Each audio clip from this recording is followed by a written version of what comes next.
Good afternoon, everyone. Kalla here. Welcome to my live stream. Glad you could make it today. So today we're playing more Great Ace Attorney 2. Last time, we finally got Van Zieks to agree to us representing him in this trial. And I think we have a pretty good idea of how the murder happened, but just not who. So, hopefully we can find out more this time. And hello, Nick. How am I? Honestly, I'm a little bit tired. Yesterday was a long day. But other than that, I'm good. How are you? And let's get into it. 2nd of November, 12:33 p.m. The Old Bailey Defendant's Antechamber. Oh, there you are, Otto. What kept you, my dear fellow? Hello, Mr. Sholmes, Gina. You sure about what you said in there? The boss, you know, actually died the day before. It's pretty hard to swallow. Yes, I was shocked by the revelation too, Gina. As was I, possibly more shocked than both of you. It's not a competition, Mr. Sholmes. I was more shocked than all of you put together. This is the autopsy report in question, is it? Yes, it's strange that there's no time of death noted. I suppose there's a simple explanation. Or perhaps it was a deliberate omission. I mean, a deliberate omission is a simple explanation.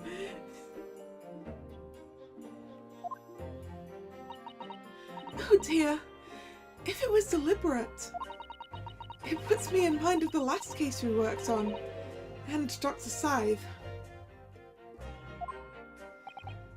I know. Anyway, it seems that on the day before Lord Van Zieks discovered his body, Inspector Gregson was investigating the Red-Headed League. So, perhaps something happened with them. Come to think of it, you had trouble with those League men too, didn't you, Mr. Sholmes? You were taken in by their trick. No. Naturally, I wasn't taken in, as you put it. My sleuth-hound interest was merely piqued slightly by the rare scent of a weekly £4 income.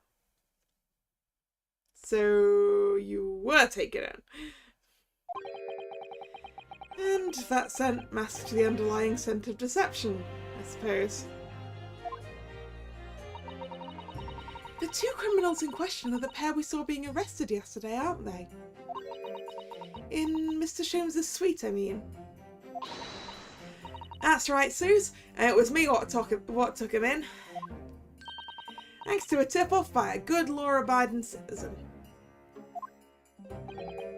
Indeed, yours truly. So it's going to be that pair in the witness stand next, is it? Something doesn't quite make sense to me, though. The day before Inspector Gregson was found, you hadn't had trouble with the Red-Headed League yet, had you? If not for a too good to be true, it probably is, Sholmes. Yeah. Why would the inspector have been investigating them?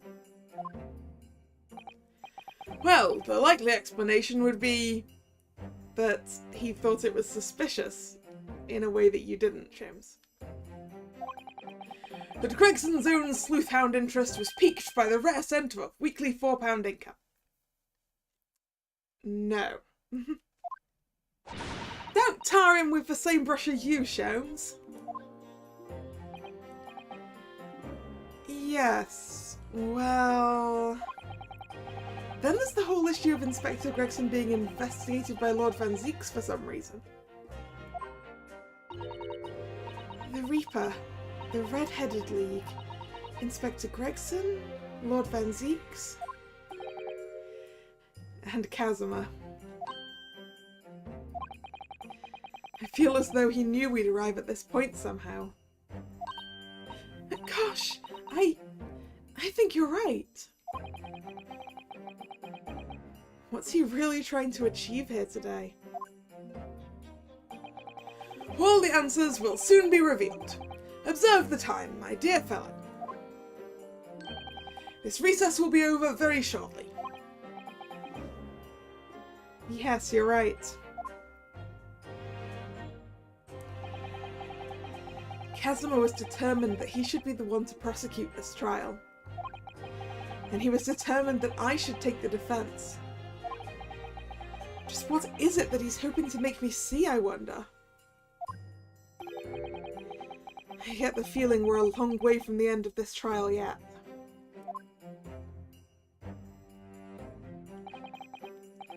Are you ready then, Miss Susato? Yes!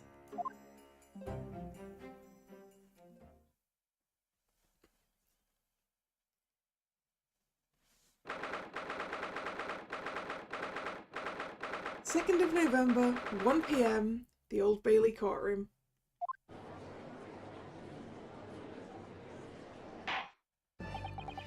In the name of Her Majesty the Queen, I hereby declare this court to be in session again. We resume the closed court hearings of Barak Van Zeeks, here present, who stands accused of murder. Now then, Prosecutor Asogi. My lord. Have you summoned the witnesses as requested? Yes. The two members of the Red-Headed League who planned and carried out the deception. They arrived not long ago from the local prison by police carriage. Very good. Bailiff, usher the two men into the courtroom.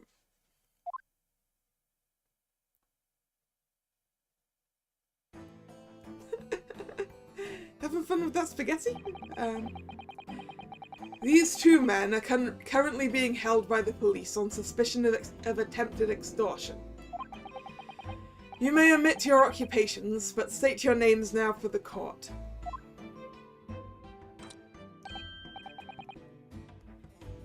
Oh, one of these guys was French, wasn't he? Was it this one? I am Fabienne de Rousseau, a descendant of the Great Rousseau family from Nice, in France. And my name is Peppino di Rossi. I am the third son of the great Familia de Rossi, the landowners from Napoli. Rousseau is named after a French... I mean, I'm not so sure that he's named after a French philosopher as... How close is that to the word for red? Because I feel like the fact that both of these guys' names begin with, like, an RO sound is is relevant to their red hair more than anything, I think. Alright, one French, one Italian, and I am going to really muck up some accents today, and I am sorry.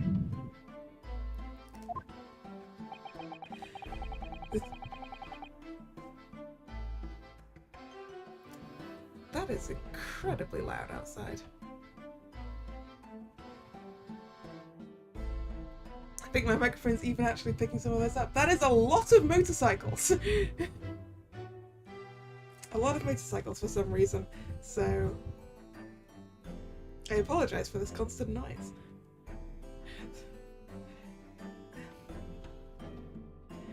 The two men first became acquainted at a boarding school for European nobility. Those who graduate from Temsic are the future leaders of Europe. It says that they met at boarding school. They don't even look a similar age.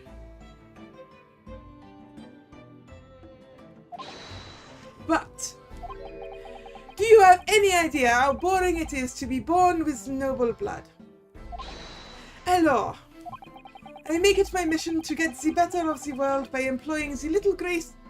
No! No! Not the Poirot reference! I make it my mission to get the better of the world by employing the little grey cells of my brain.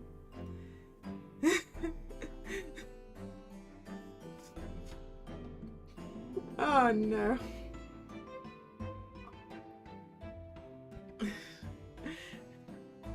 Not the little grey cells!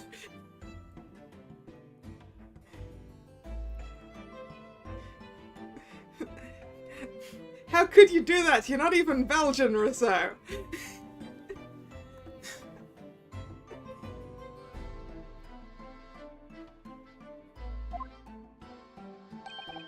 That is all I am trying to do, huh?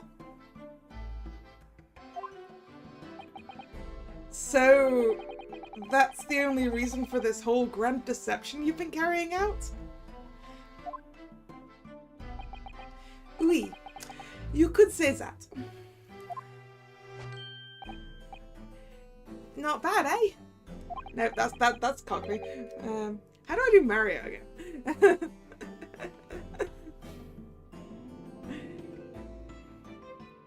He has the grand ideas, but the petty plans. This strange combination... Oh, yep, we are doing the Mario. Is of the charm of the hilarious brothers. Hilarious brothers. Oh dear. See, Capo?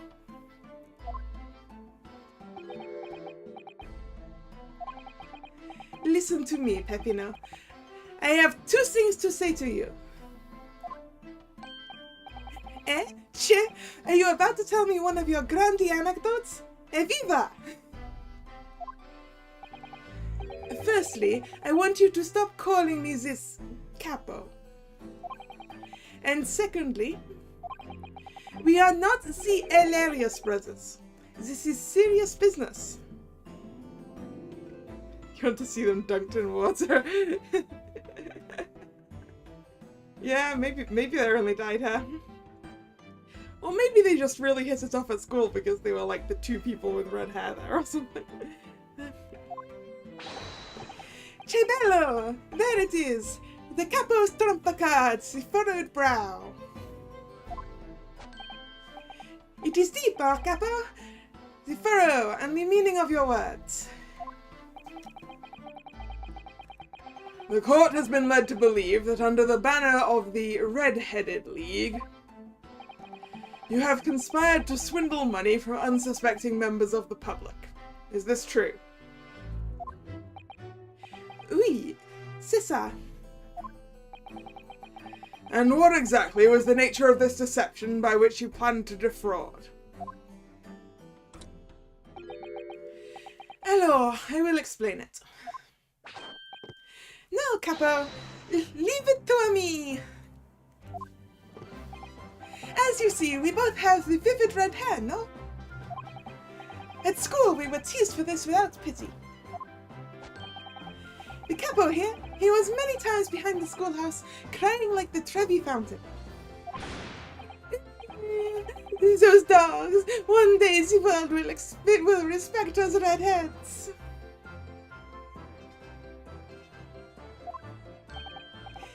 Every night he would bury his head in his pillow. I would like the rest of that line, please. And weep for the injustice. C'est bien, Peppino. Enough. I will explain the rest. The first step was the newspaper advertisement. About 1 week before the plan was put into operation, we listed the same notice in every paper in London. Yes, we saw that notice. It was this one, I believe, entitled To the Red-Headed League. Oui, c'est ça. I am honored that you have seen it. It states that the only condition for joining the league is having flame-coloured hair. And that if you satisfy the interview panel and are admitted into the league, you could receive a weekly income of £4. On the date specified, red-headed hopefuls gathered in droves at the park specified in the advertisement. And from each person present, this pair took an application fee of 5 shillings. And with the money, to France. It was a plan most elegant, no? No, it was most dishonourable. But to be frank, I'm stunned anybody was foolish enough to be taken in by such an obvious trick. The park was described by one witness as choked with red-headed folk, like a Costa's orange barrow. And the day on which all these men gathered to apply was the day before the victim was discovered.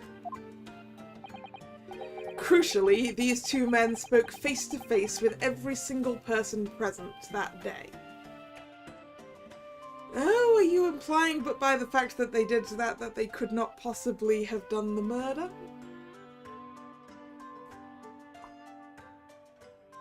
Because they were busy all day with hundreds of redheads? Oui, I have seen more red-headed people in one day than I will see in the rest of my life. See, and now, every time I see the capo's hair, I feel sick to my stomach. Anyway, why have we been summoned here today? Sorry? The date for our trial was not until tomorrow, I was heard. Sorry, I was told. They remind you of the Skulkin brothers. What? Because one of them is tall and thin and the other one's small. Naturally, neither of these men have been told any details about this trial. They've only been shown this photograph. Very good. So, Mr. De Rosso and Mr. De Rossi, you will now give your formal testimony for the court on the subject of the gentleman pictured in this photograph. Of course, we are always ready to help with the law.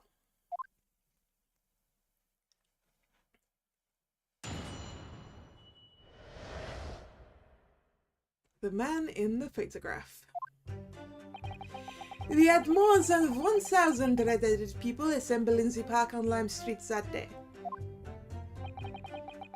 But I don't recall the man in this photograph, eh, Capo? No, I don't remember him. Obviously, he is dead now. But I assure you, he was not in the park. Yeah, because he wasn't I still don't think he was a redhead at that time.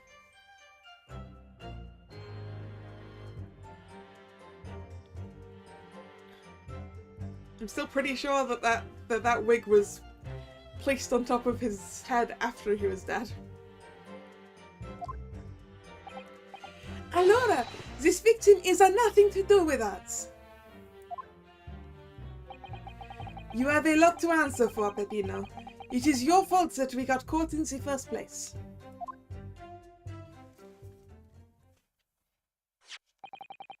You've given sworn testimony that this man in the photograph was not present. Can you be certain?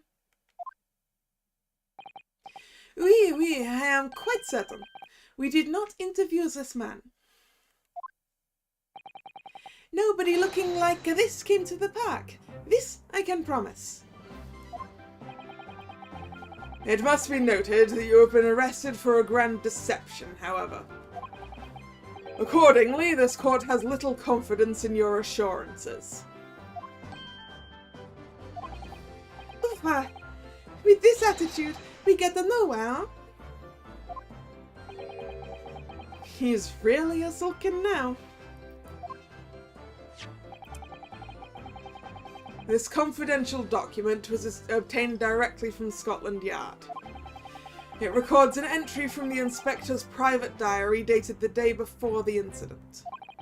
It reads, Lime Street, Red-Headed League, undercover. Ah, I have the answer. Maybe there was another similar event in the park on the day in question, eh? Doubt. That is ridiculous. There's no question that Inspector Gregson was investigating the Red-Headed League. Which means it's quite possible that that's when he was killed. Very well. The defense may proceed with the cross-examination now. Yes, my lord.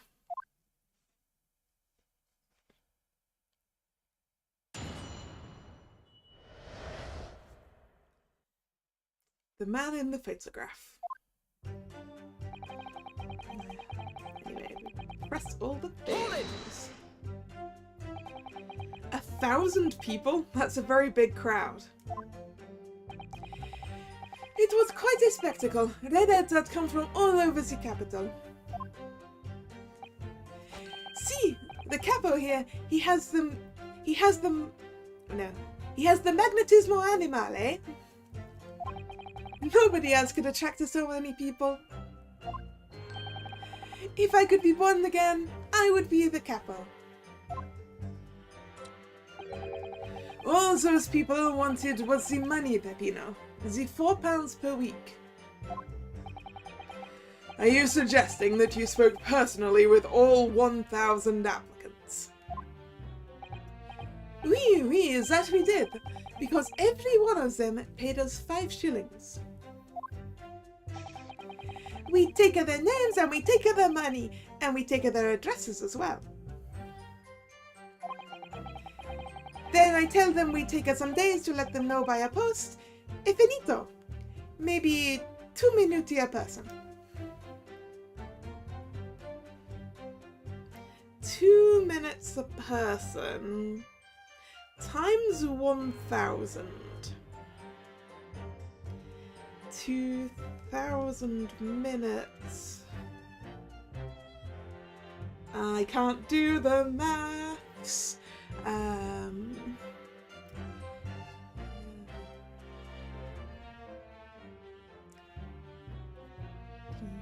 Yeah, okay. Okay, it's reasonable for them to have got through all 1,000 in one day. I think.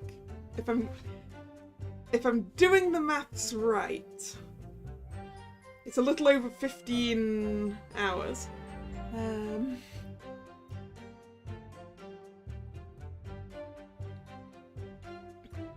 Hello Terrell, welcome to the stream. How are you doing?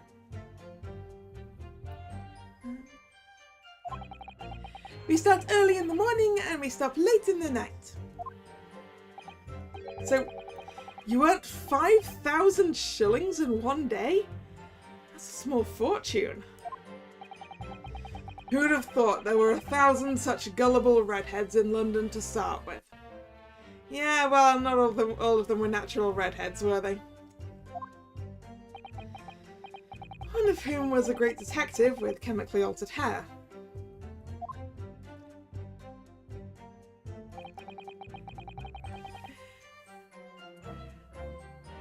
I'm also pretty good, Terrell. Thanks for asking. Continue to press the things. He doesn't look at all familiar? No, I don't think so. And this is a wig, eh? He was trying to trick us. I do not like the people who are trying to trick the other people. You're the people who are trying to trick the other people, though. Says the con artist. If between them they interviewed 1,000 people with red hair, it would be unreasonable to expect them to remember every face. No, senor. I may be small, but my memory is very large. I never forget a thing. In my opinion, I do not think this man was in the park.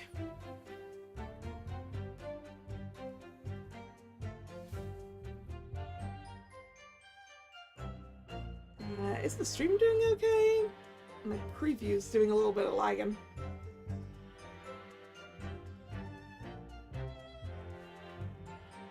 Okay, it's back. Good.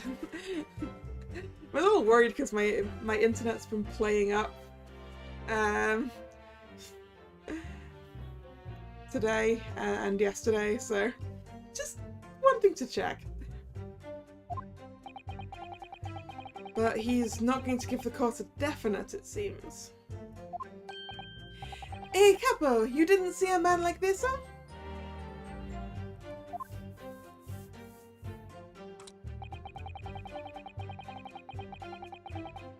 Hold it! But according to what you've said, you spoke with 1,000 or more people that day.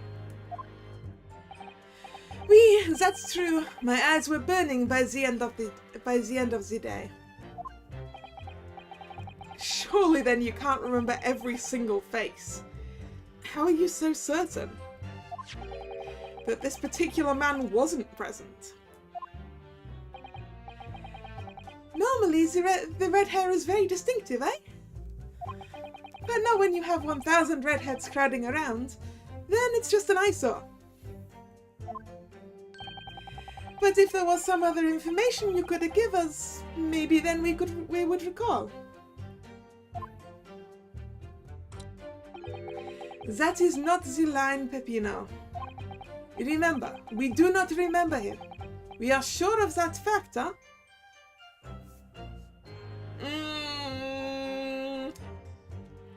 Suspicious. If there was a man with a red hairpiece, but his mustache did not match the color, then I do not think I could have forgotten him. Kazuma said these two had only been shown that photograph and that they'd been told nothing else at all. But what if I fed them just one other detail about the victim? For example... Oh, what about his fish and chips? His fish and chips is distinctive, right?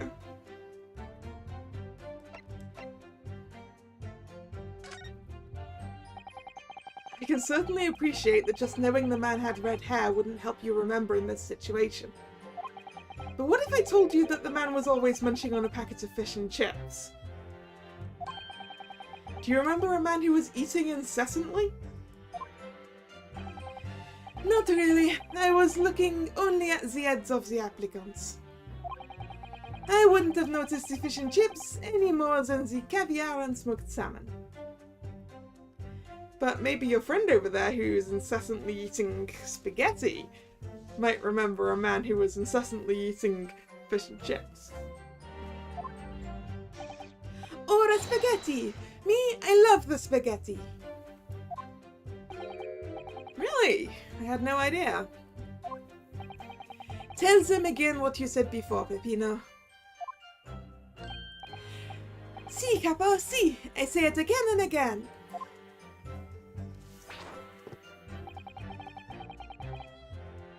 Hold it! We only have your word for that. Si, but what else can we do, huh? True. Uffa, we are not having much of fun these days. First we are arrested, then we are shown the horrible picture of a dead man. And now you question every single thing we say. We are the victims here. Eh, Capo? No, you were caught carrying out a plot to swindle hundreds of innocent people.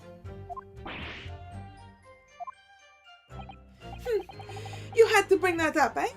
It's not fair. Eh, Capo?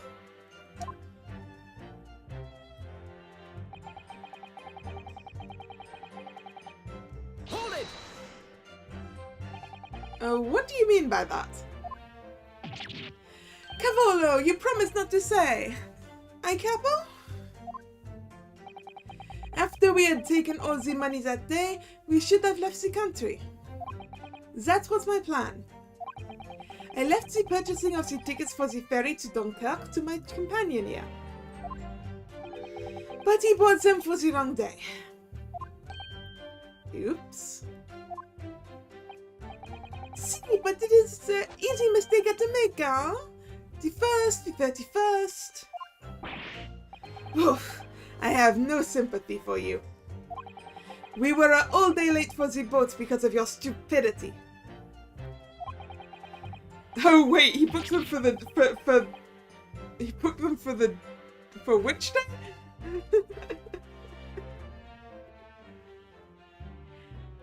And it's only because of this that the so-called Great Red-Headed Detective caught us. Capo, you know what I think? This is the work of God. It's a holy punishment, eh?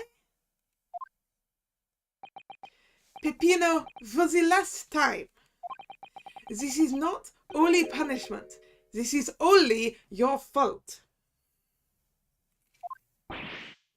Ha! Don't blame God for your unholy mistakes. You are making me sick with anger. Maybe I make a mistake, but when it's time to eat at a pasta, no one is a faster.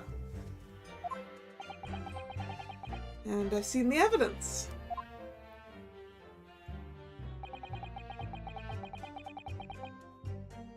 They haven't told us much we didn't already know. What do you think, Mr. Naruhodo? Well, if it was in the inspector's diary, it seems likely that he must have gone to Lime Street that day. And yet these two both claim they didn't see him.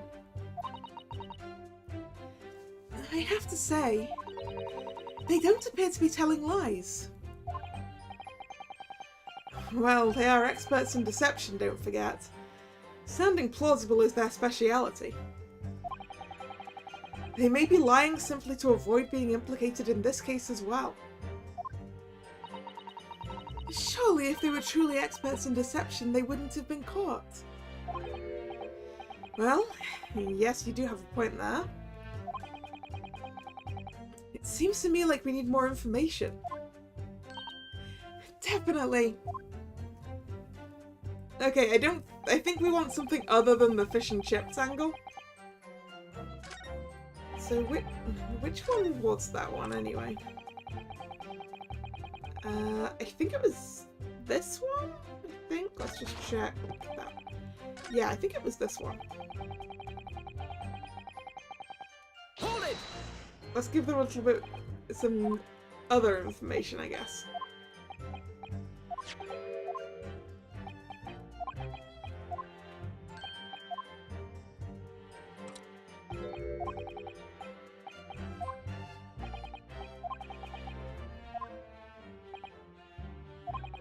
Yeah, what's this one?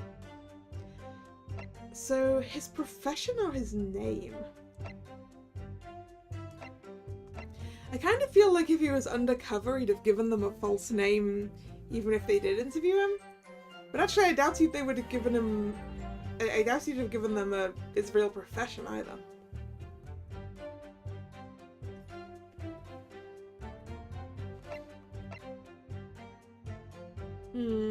I guess we could start from the top with his name. But... yeah. I think we kind of want to see if one of these things sort of makes one of them go, wait a second. So, like... yeah, let's try his name and see if it shakes something loose. I can certainly appreciate that just knowing the man had red hair wouldn't help you remember in this situation. But what if I told you that the man's name was Gregson?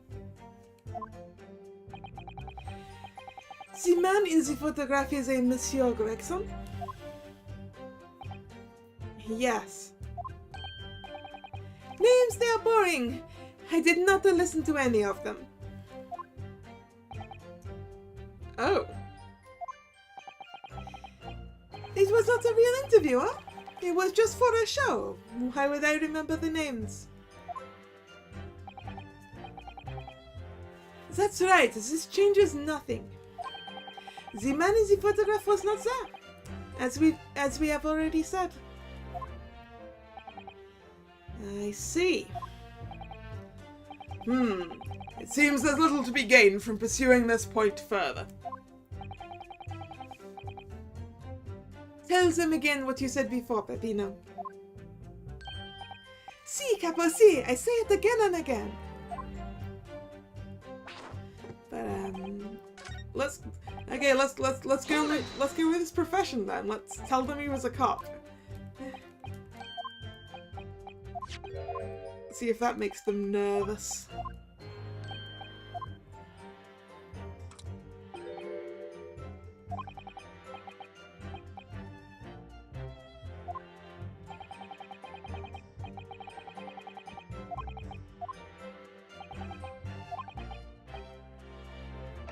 His profession. I can certainly appreciate that just knowing the man had red hair wouldn't help you remember in this situation. But what if I told you that the man in the red hairpiece was actually a detective? The man in the photograph? A detective? Yes. It would appear he found your notice in the paper suspicious and decided to investigate incognito. Sorry, but this changes nothing. Apparently it does change something. I'm gonna go pursue that now. Excuse me. Because I feel like the rest of the thing will be very similar to what it was before. Something to add, Mr. De Rossi? See, I am always adding something. Parmesan, olive oil, pepper. What I mean is, did you not agree with your friend's last remark by any chance? What did he just say? About the detective? Yes, that. Keep your mouth shut, Peppino. You have said enough already. But why, Capo? What is the problem? There was a man who said, I am an inspector from Scotland Yard. What? Good Lord! Order, order, order! Explain this volte-face in your testimony, witness. It's simple. A man who was at the park said to us that he was an inspector. There was no such man. My die, what are you saying, Capo? Have you forgotten it? I have forgotten nothing. Nobody like this came to the park. Oh, I wonder who killed the detective. I wonder.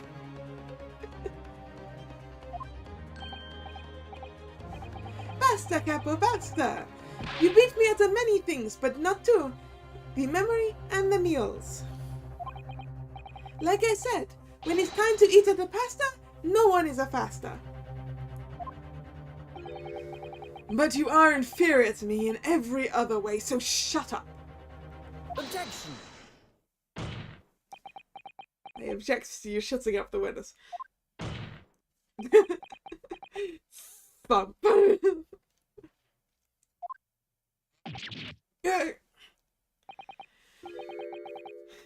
Through time, the damage is done. Indeed it is, sir. Oui, there was a man who came to the park and said, he said he was an inspector from Scotland Yard. However, he looked nothing like the man in the photograph. He was someone else. How can you be so sure? Because, to start with, his face was completely different. See, it's true, it's true. The man who came was younger. His face was clean-shaven, his eyes were sadder, his chin was thinner. No resemblance whatsoever, then. Anyway, I was not going to be fooled. I took the obvious precaution and said to him, "If you are really a detective, show us the proof." Alright, see you later, Nick. See, the capo here, he doesn't take no nonsense, eh? But he was well prepared. You said he had identification. Identification? You mean official police inspector's identification? That is most unconvincing. Sorry, my lord? Counsel, no incognito inspector would offer his identification for inspection. It's quite out of the question. Definitely. Why would he expose his true identity? Clearly the papers were fake. Certo, Capo, you are a genius. As we say in Italia, it takes a thief to recognize another, eh? And what happened after he announced he was a detective? He became very annoying. He said, "You are under investigation." So I took his papers from him and chased him out of the park. I was hoping you'd have the papers. Give them to me. I need to see them. It was fantastico! And look, here is the identification. So you stole it from the man? He had it coming. He made us very scared. But he was not who he said he was. Is this going to be actually Inspector Gregson's paperwork? And the person who was pretending to be him was the one who killed the inspector, maybe? Indeed, the person described does not appear to have behaved as a true inspector would. However, I believe it would be prudent for these identification papers to be entered into evidence. But I like them. The inspector's identification has been entered into the court record. The identification of a man claiming to be a detective inspector, confiscated by Mr. De Rosso and Mr. De Rossi. Now, let us return to the witness's testimony. Okay. Now I would like to see that new evidence, please. It is a warrant card. Allegedly. Metropolitan Police warrant card. It's spelt right. Let's open it up. Well, I suppose we should see what this inspector's identification looks like inside. Okay, it doesn't... I don't know why I was expecting it to have a photo. I forgot that this is like 1900. I should not have been expecting us to have a photo.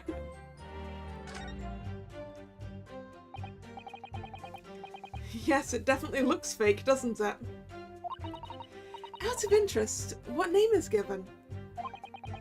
Probably just something plucked out of the air. It's Tobias Gregson. Haha, I was right! It is Gregson's ID. It's probably the legit Gregson ID. Wait, what?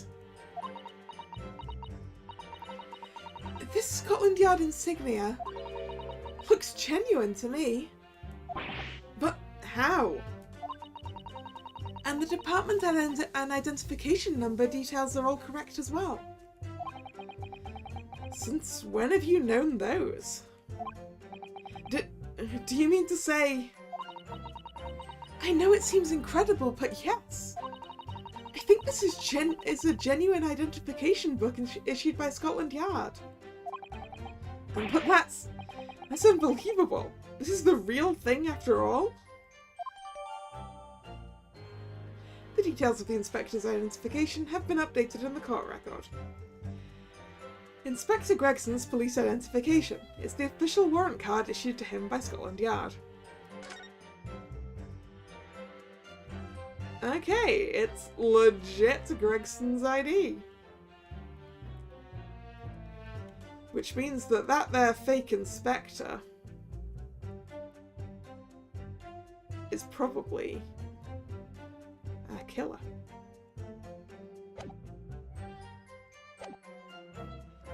But also, like, where am I supposed to go now? Wait. What do I have? I have... We had more than 1,000 red-headed people. Don't recall the man in the photograph.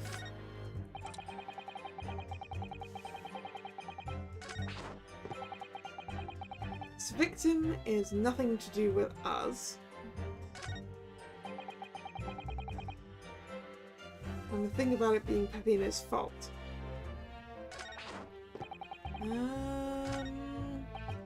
Hey, Susato-san?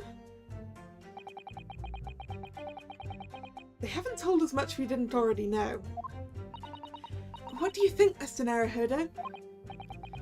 Well, if it was in the inspector's diary, it seems likely that he must have gone to Lime Street that day.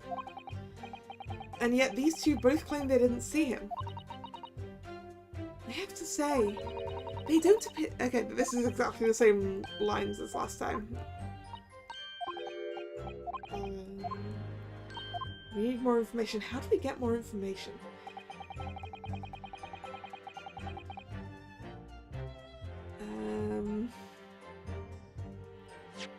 What evidence do I have to make use of? The Red-Headed League article? No. A photograph of Mr. Vigil. Wait!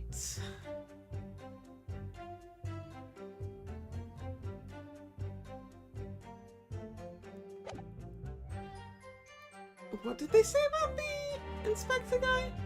That his face was sadder? This guy's face is sad.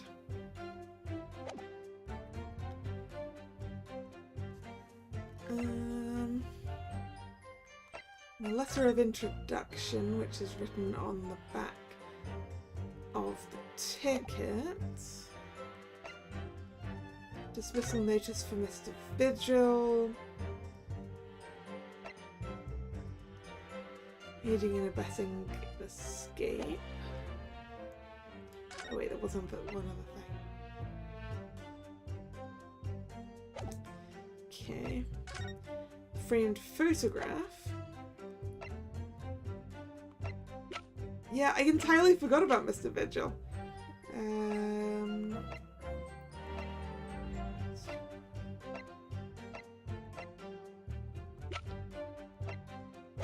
Yeah, is there anything I can...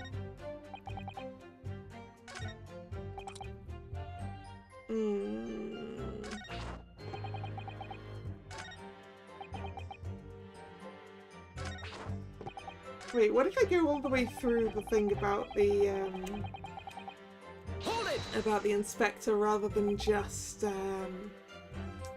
doing the pursuit? Let's just see if there's a little bit extra in there, maybe.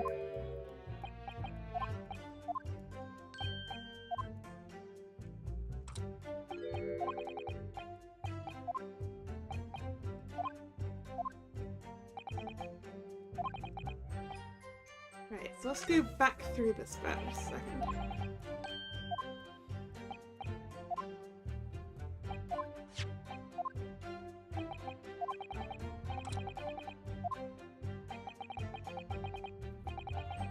Do, do, do, do, do.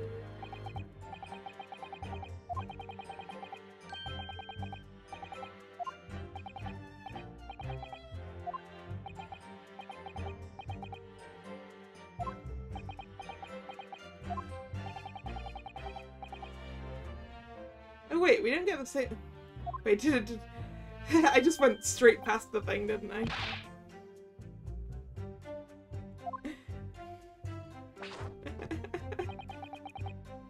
I missed the point anyway. Where is a change?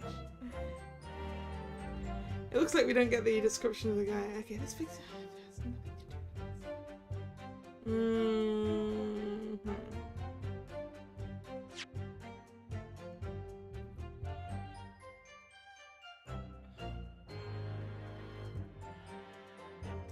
No detective came to the park, I am certain of that. I see. In any case, if such a man had come incognito, he wouldn't have just said, I am a detective, would he? Well, no, I suppose not. Sound logic, I must agree.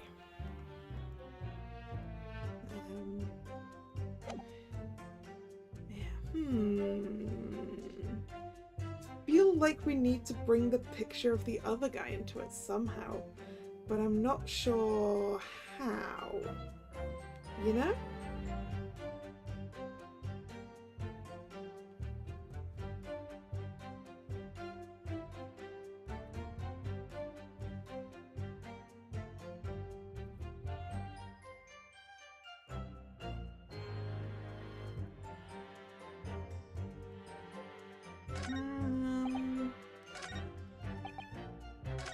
Although we also have the identification.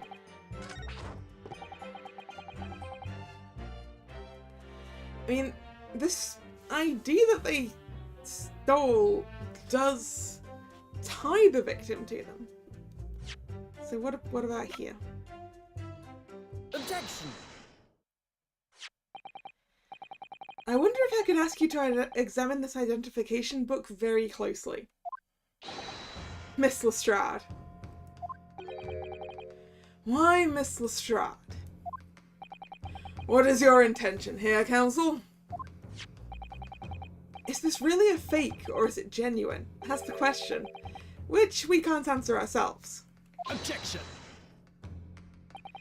Don't be ridiculous. No Scotland Yard detective would allow his, or her, identification to be stolen. Yeah, unless they were, if they were already dead.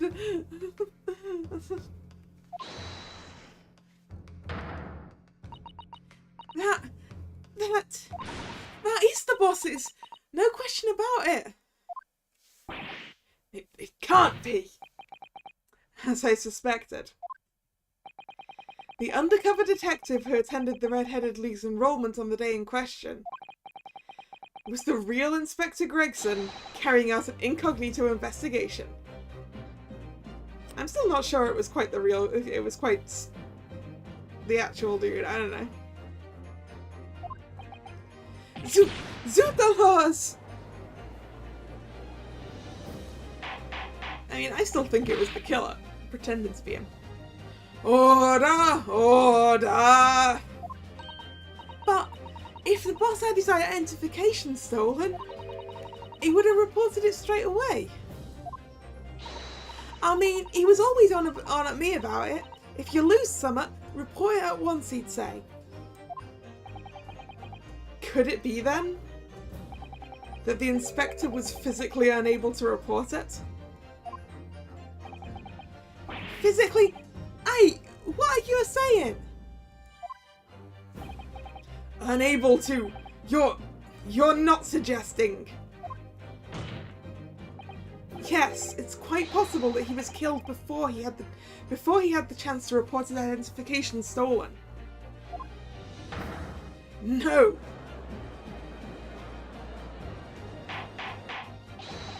Order! Order! Order! The defense posits that the victim was killed the day before his body was discovered at a different location. Do you two have anything to say about that?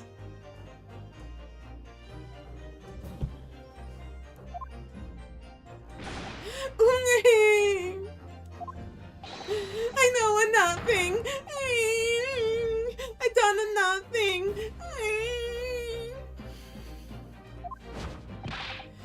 Pull yourself together, Peppino. Mon Dieu, you can behave a little more like a master criminal than that, no? Now I wish I had a return to Italia.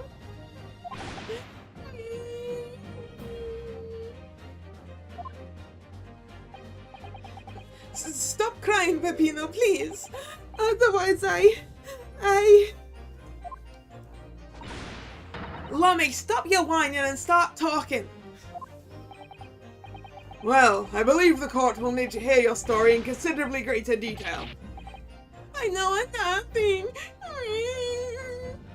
I don't know nothing. And I apologize if that is very irritating noise. But you will tell everything, or face the worst possible outcome. Oh, they're both crying.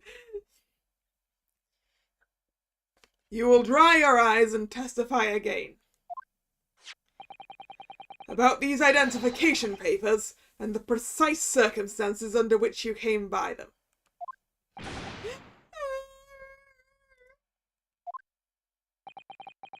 For crying out loud. I mean, yeah, crying out loud is what they're doing. The detective and the identification. The truth is, we took him prisoner and kept him for the night as our secret hideout. Even though I did not think he was a real detective, I was too scared to let him go out that day just in case.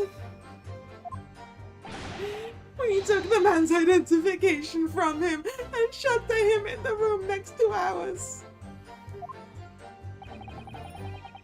There might have been a little tussle, but we did him no harm, and the next morning we let him go.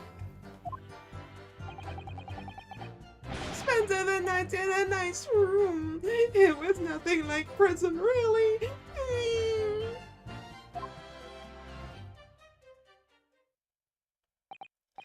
This is outrageous! You imprisoned the man?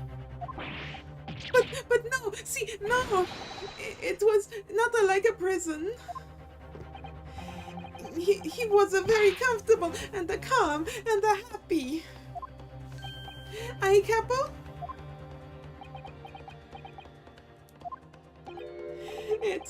It was never part of my plan, I swear it. So you think this was my fault, eh? Just because I got the date of the ferry wrong by one a little a day? I do not think it was your fault, Peppino, I know it. No. Per favor, Capo, is not fair. You shall have plenty of time for squabbling back at the prison, gentlemen. I don't believe this. How could he have been a real detective? Counsel for the defense, proceed with the cross-examination. So on the day before the incident, Gregson spent the night confined in this pair's hideout.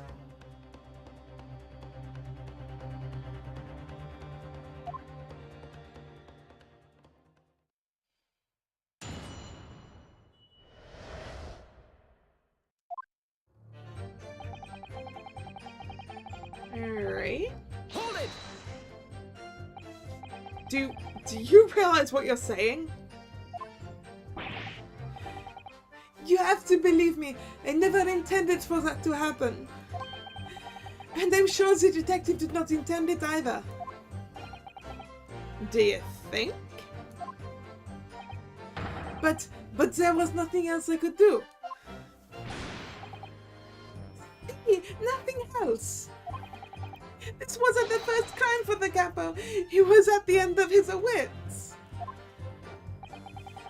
I have told you before, Peppino, that is not the way to describe a criminal mastermind. What about this hideout of yours? An old empty house behind the park on Lime Street.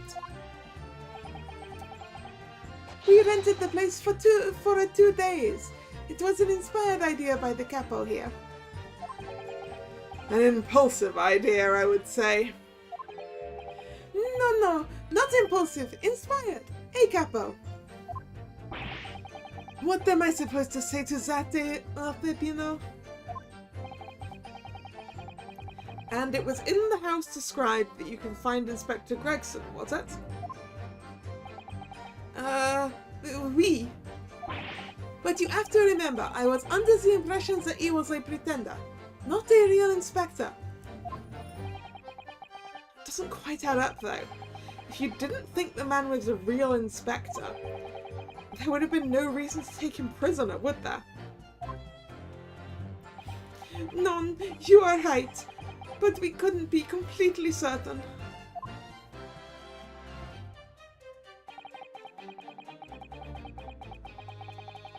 Hold it! Too scared? Why? Because why had we come to the park? Well, no, why had he come to the park? We didn't know. There was a chance that he had seen through my plan. And if that was the case, he would go straight to the police station to blow the whistle on us. Even if he was just feigning to be an inspector, he was up to no good, huh? Without a doubt. I think most people would agree that it's you two who are up to no good. Well, see, you may be right. Eh, Capo? The point is, we were not able to escape from England immediately. That is why we had no choice but to take the man prisoner. What I don't understand is why the inspector felt the need to show you his identification in the first place. See, I ask myself the same question. Actually, you know, I think I know why the inspector felt the need to show you his identification. Because I think that it wasn't the real Inspector Gregson, and the real Inspector Gregson was already dead, and the person carrying around his ID was trying to set it up so that it looked like he was still alive.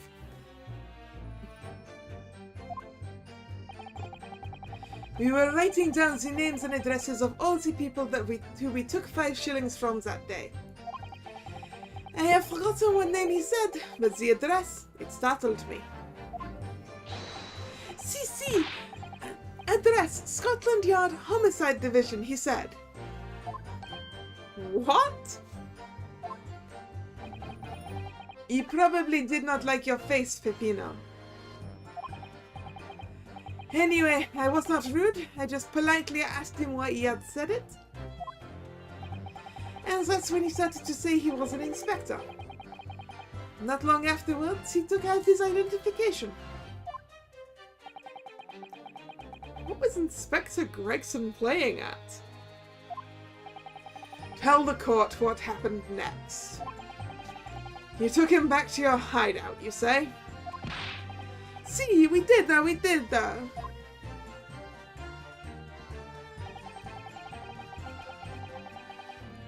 it! That being this identification book here, correct? See, that isn't the one! What made you believe it was a forgery? I never seen a real one, of course. But you was so suspicious, this man. Allora, I was thinking he must be falso. Eh, Capo? It is just as Peppino has said. We were convinced it was not genuine. And so together, the hilarious brothers, we took the man captive. All we did was shove him inside a locked room. Then we made preparations to transport all the money. Hen for a penny, hen for a pound.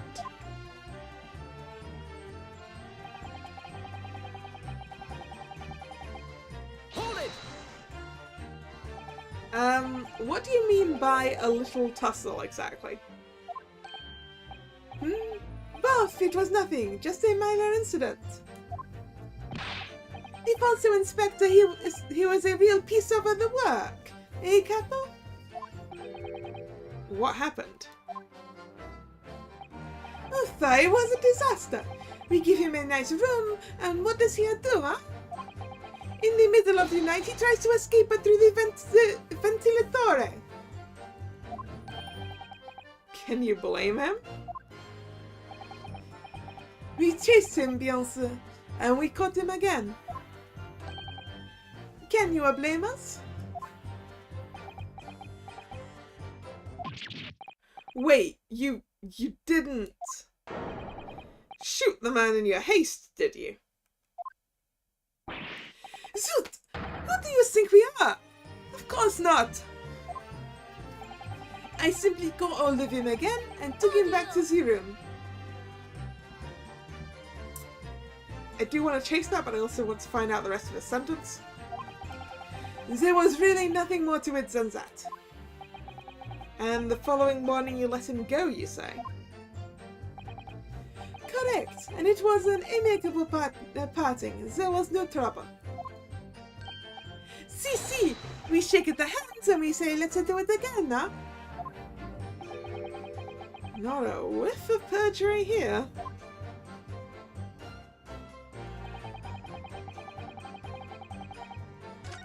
Okay, let's press that again and then go do the pursuit.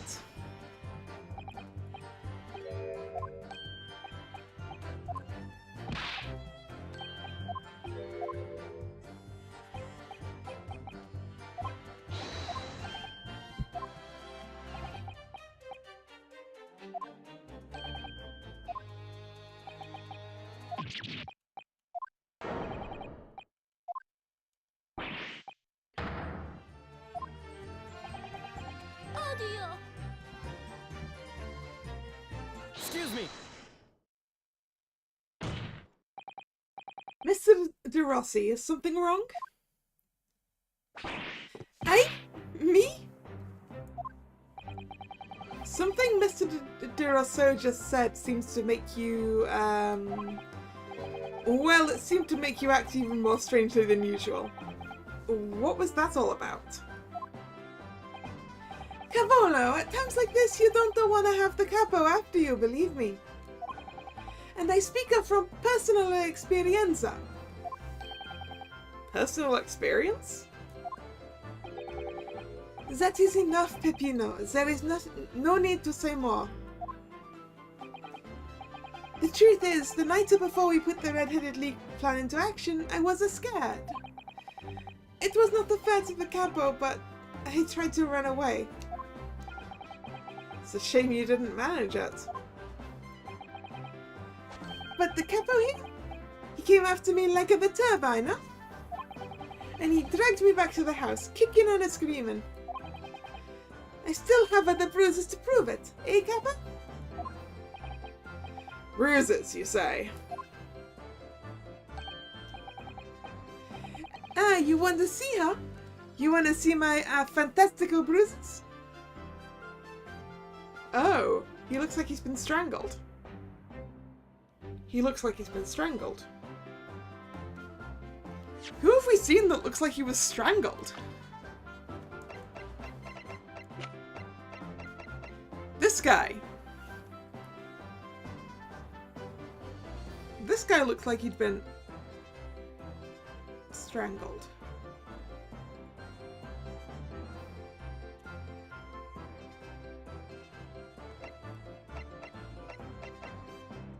Yeah, this guy looks like he'd been strangled.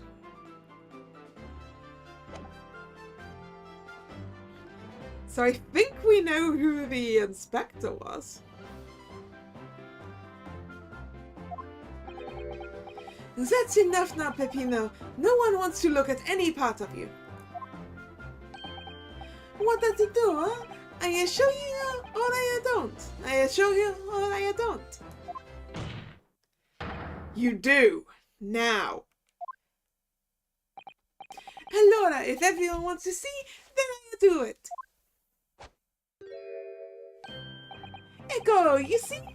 It's still very visible, eh? That red ring around your neck, you got that when you were dragged back to the house? See, the capo, sometimes he is a very rough. And I said that's enough.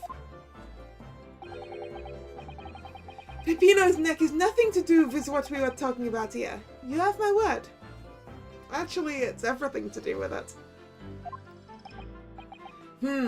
Yes. What is your opinion, Counsel?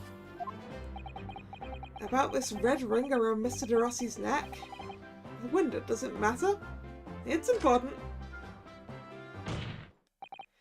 Mr. De Rossi, I'm going to have to ask you to amend your testimony with details about that mark on your neck.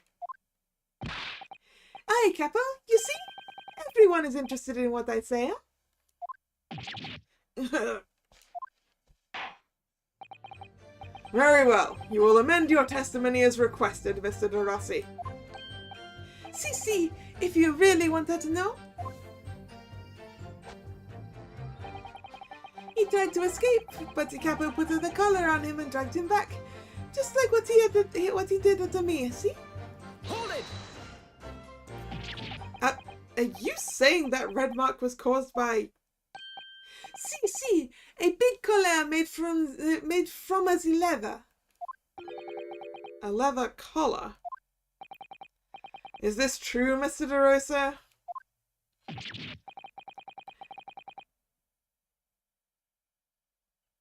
What? We had a Saint Bernard at home when I was younger.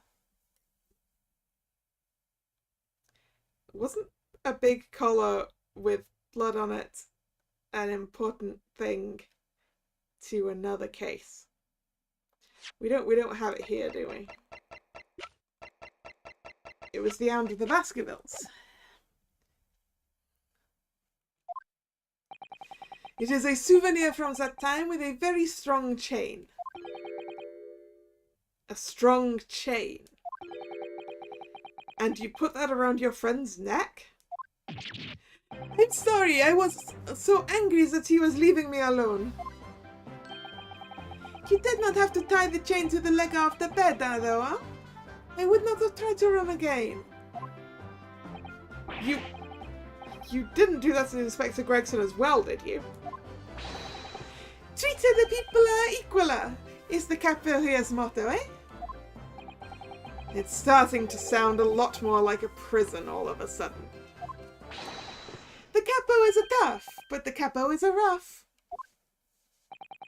I shouldn't have done it. So the following morning when you released the inspector, he had the red ring around his neck just like me.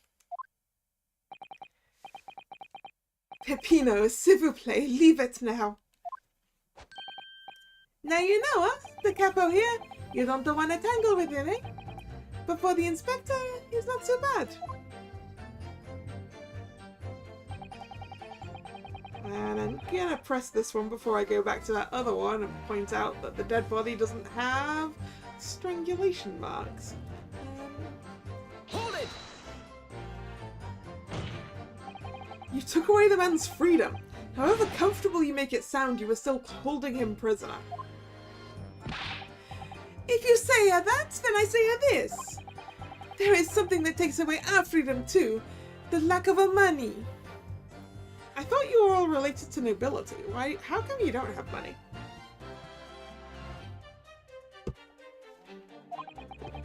So we are the prisoners as well, huh? All of us. Huh? No money, no freedom. This is the truth. It makes me mad and it makes me sad. What can we do? What can we do? Well, if you feel so disenfranchised, take money to court. Though it'll cost you, of course. Uffa, there you have it. You see, that is why we need the Red-Headed League, to fight for the justice. Perhaps he has a point. No, Mr. Naruhodo. All we did, though, was give the man a comfortable place to sleep for the night. And you say I was a prisoner? Huh? Perhaps he has a point again. No, again, Mr. Naruhodo. You should have heard him snoring. My die, if anyone was disturbed, it was us.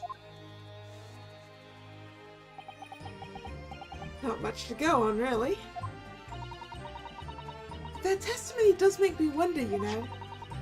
About this pocket watch belonging to the inspector, I mean. Ah, yes. The one he treasured so much, apparently. If he was confined but not restrained, as the witnesses are implying, he would still have been able to wind his watch. That's very true, yes. So did Inspector Gregson actually die while he was being held captive by these redheads? In which case, is it possible that these two men are responsible for Inspector Gregson's... I doubt it. To be honest, I find that hard to believe. Perhaps we should try to find out exactly what happened. Very wise, Mr. Naruhodo, yes. Okay. Anyway, no, let's actually get to the right thing for it first. This one.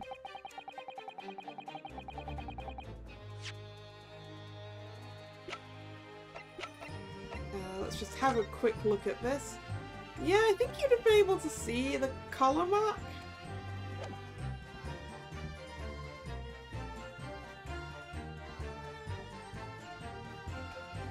Objection! So the day before his body was discovered, Inspector Gregson was taken prisoner while working incognito. No, it was not like that. It was hardly a prison. It was an invitation to stay. It was homely. However you describe it, there's one glaring inconsistency that remains. What inconsistency is this, counsel? I would ask the court to look closely at this photograph of the victim, Inspector Gregson. You will see that there is no red ring visible around his neck. Eh? But that makes no sense. It was me who took the collar off the man in the morning, and I saw the red bruises on his neck just like I have. Given the mark is still clearly visible on this witness's neck, we'd expect to see bruising on the victim who was put in the collar more recently than Mr. De Rossi. Indeed, that is most peculiar. But what we are telling you, huh? We say this from the beginning, many times. Oui, Peppino is right. The man in the photograph? He is someone different than the man we held captive that night.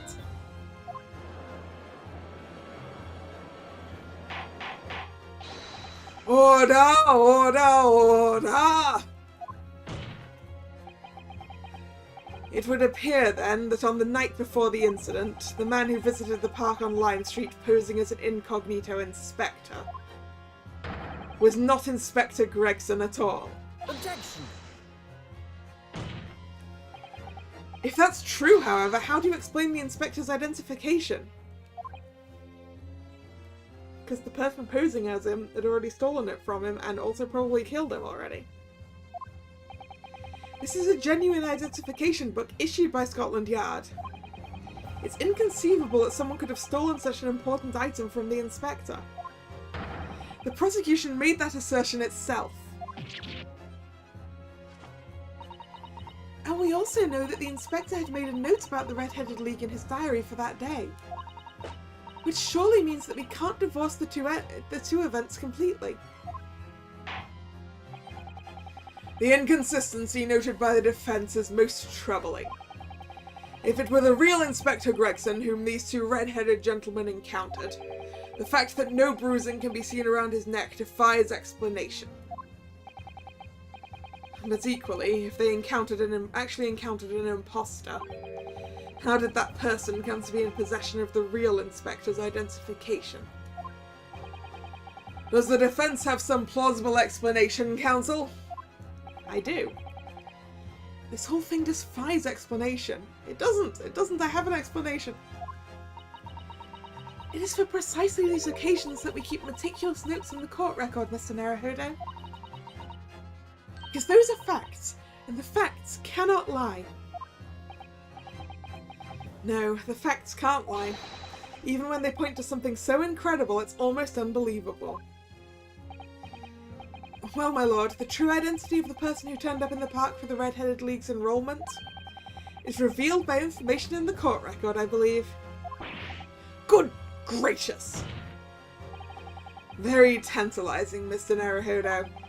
So why don't you help us all to see whatever truth it is that you've apparently seen? Who exactly was this inspector that appeared before Mr. Rousseau and Mr. De Rossi? An imposter. Though it seems incredible, I admit, the undeniable facts point to only one thing.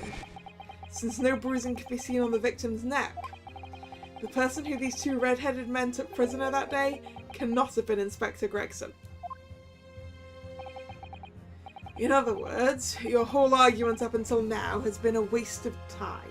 Objection! It's not a waste of time, we gained important information. On the contrary, I haven't finished. What? There's no bruising on the victim's neck, so the question immediately posed next is, who exactly was the man in the park on Lime Street found to be carrying Inspector Gregson's identification? See, that's right. We tell the same story every time. Whoever this man was, the capo dragged him from a pillar to post with the dog collar. Mon Dieu, Peppino. I was not as harsh as you say, huh? So who was that falso inspector, eh? Who was he? Clearly the defense has an idea about that. About the true identity of the man these two imprisoned that night. I must ask the counsel for the defense to elaborate post-haste. Who did the witnesses encounter in the park posing as Inspector Gregson? There you are, gossip. Take that! Goodness me! Isn't that one of the witnesses who was in the stand in this very courtroom earlier today? A nameless man whose only occupation appears to be peddling hearsay to passers-by. Objection! What on earth could a street seller be doing with a police inspector's identification papers? Because he killed him and stole them. Witnesses, is this the man or not? What has happened to his lip? Oh, he didn't have a fat lip when you encountered him, huh? Huh. See, this man is not for the Red-Headed League, eh? He's looking for the Twisted Lip League, no? Perhaps rather than making such a rash claim next time, you should bite your lip instead. It seems improbable, yes, but one undeniable fact remains. During his testimony earlier, I noted something around the man's neck, a red ring of bruising. Eh? What? The defense demands that Mr. Gossip be brought back to the stand.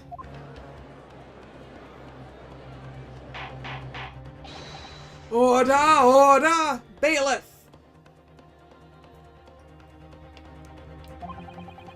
Bring the aforementioned witness back into the courtroom. Immediately.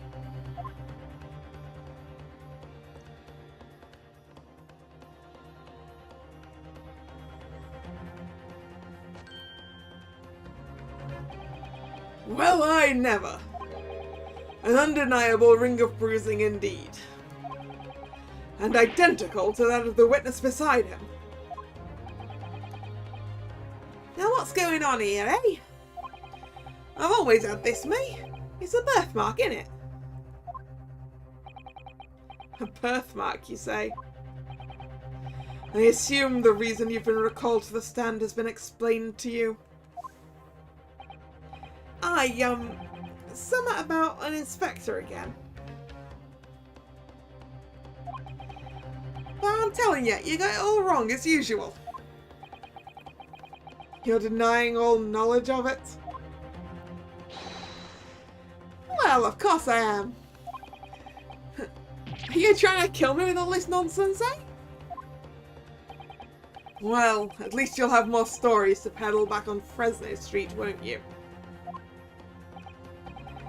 Now, we're going to need you to testify again. And you, Mr. De Rosso and Mr. De Rossi, I'm sure you'll cooperate, won't you? Do we have any choice? We are in bigger trouble, eh, Capo? That's quite enough dilatory chatter. Proceed with the testimony.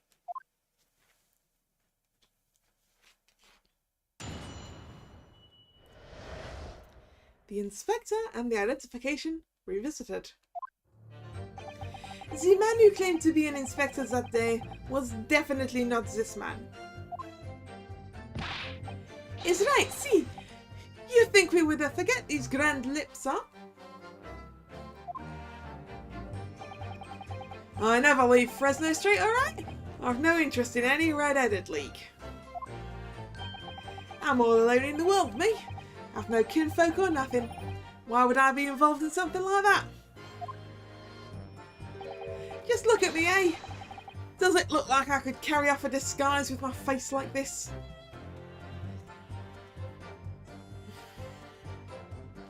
I think your face like that is a disguise, sir.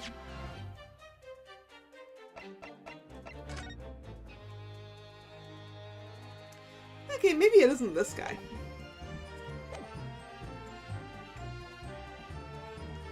He's done a number on himself if it is that guy.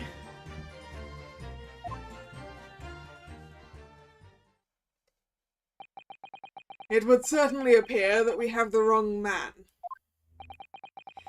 What have I been telling you, huh? There was no need for this pointless testimony. That's right, I'm just a simple peddler, remember? Fresno Street's all I know. How would I have come by a police inspector's identification book, eh? Well, yes, that's hard to explain, but... A brief cross-examination, I think, counsel. Very brief. Is there anyone in this courtroom who thinks I might be onto something? I think you're onto something, Naruhodo-san. But I'm not in that courtroom, and I'm also you, so never mind. I stand steadfastly at your side as always, Mr. Naruhodo.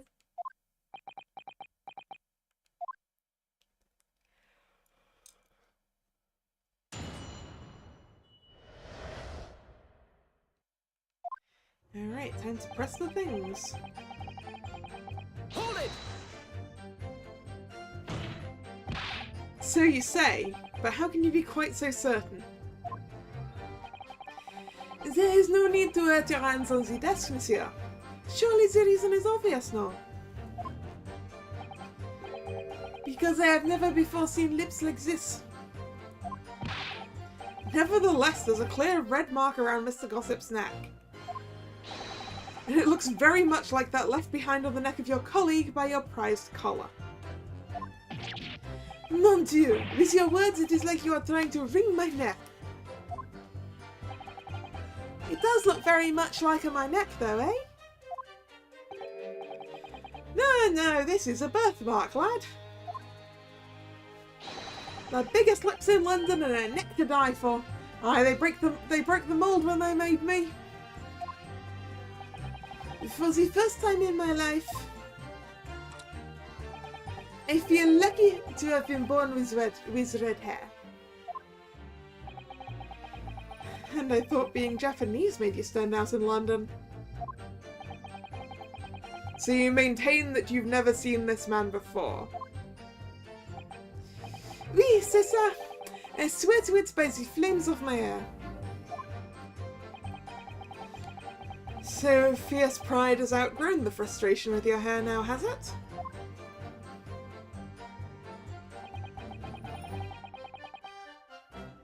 Hold it! Well, yes, I don't imagine it helped to get those lips in a hurry either. That is what I am saying. For some reason, it makes me want to eat... How did Fabienne call it? An eclair. You know, I've never seen the hair as black as yours before either. Likewise, I've never seen red hair like yours before I came to Britain. See, Maybe he's a national trait, huh? Maybe all the people from this man's country have the grand lips. No, lad, I was born right here on Fresno Street and I've never left. You're currently not on Fresno Street, sir. This is the problem, see? So you definitely didn't go to the park on Lime Street that day, Mr. Gossip? Now, how many times do you want me to say it, eh?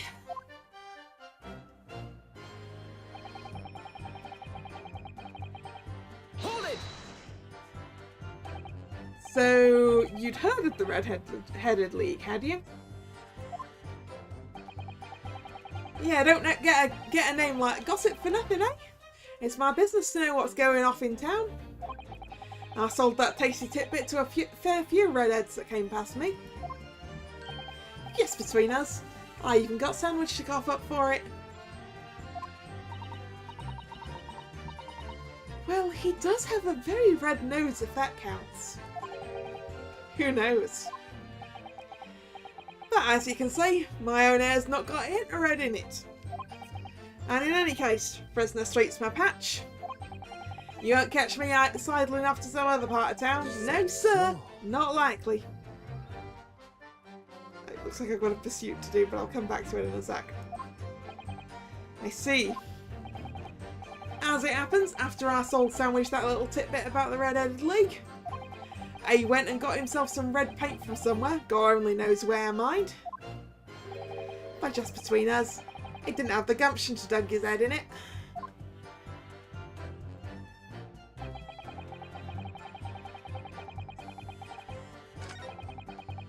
So let's press through that again to go for the pursuit.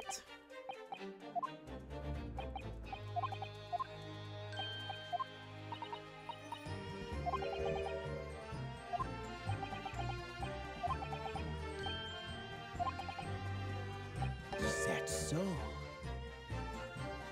Excuse me.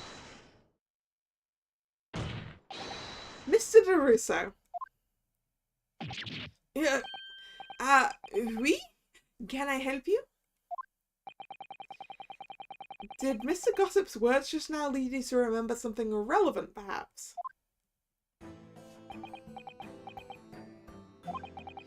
It was the other day when I was looking for a place near the park. A small house or something. To be the headquarters of your Red-Headed League, yes. I visited a housing agent on Lime Street and there I saw him. This man was paying money to the agent. What? Mr. Gossip with a housing agent? Oui, he had some kind of contract in his hand and they were clearly discussing terms. But no, you're mistaken, chum. I've never left Fresno Street, me. Like I said before.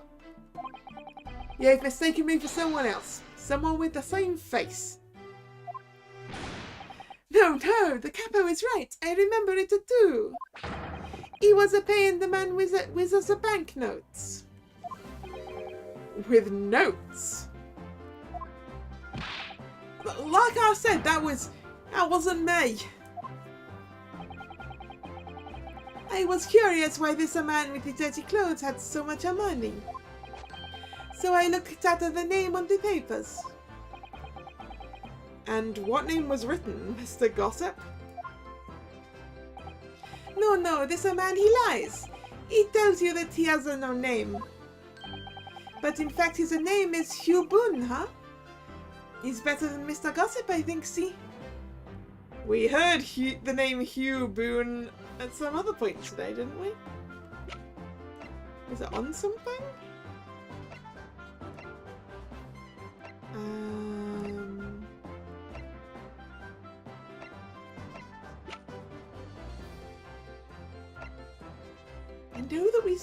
I know that we heard the name Hugh Boone at some point.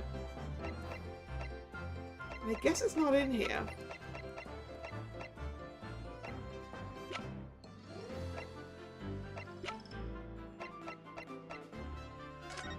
No. Definitely remember that name though.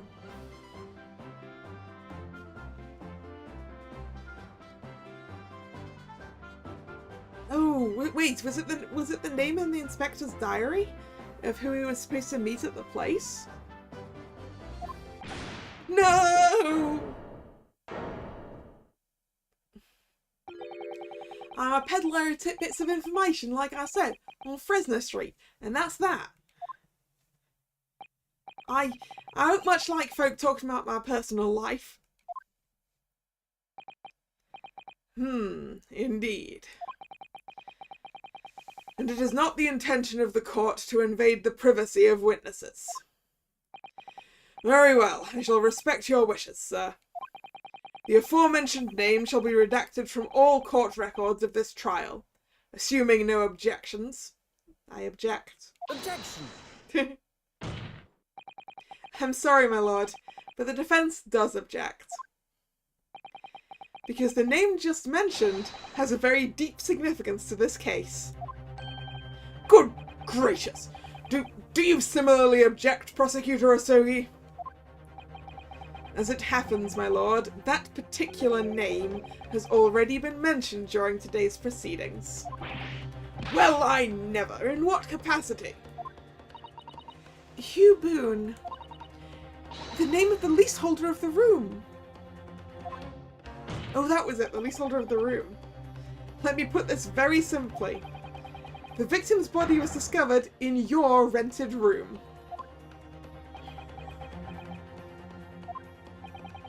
I suggest, sir, that you start talking.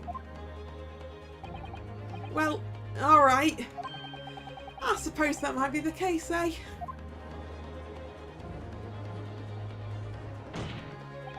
So your real name is Hugh Boone? Well, just between us. I don't like to blow my own trumpet, but there's no finer peddler of tidbits in town. So I happen to be able to afford a grubby little room in a falling down backstreet townhouse. You do? And once every 6 months I go and pay the rent to the agent on Lime Street. Oh, I remember now. There were 2 vulgar redheads in there last time. Eh? If either of us is a vulgar, it is not the me. Sing again, Peppino. Why didn't you bring this up before? It's like I told you already.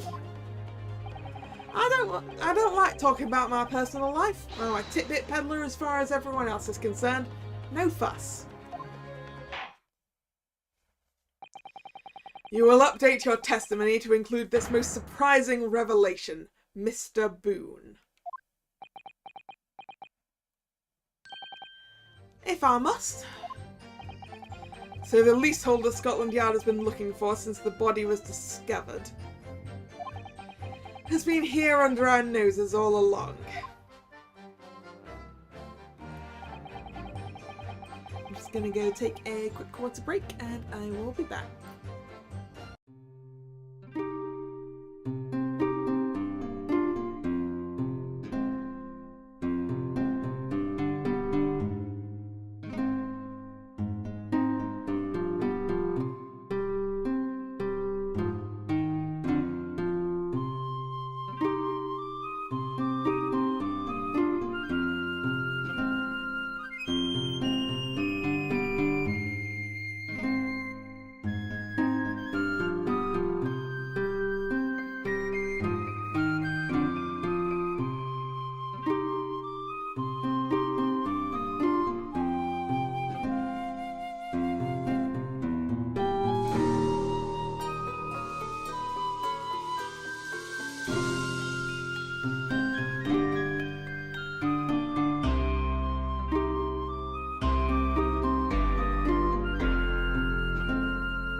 I'm back. Aye, I rent the room where the fellow was found, it's true. For what difference it makes. It makes an awful lot of difference, sir.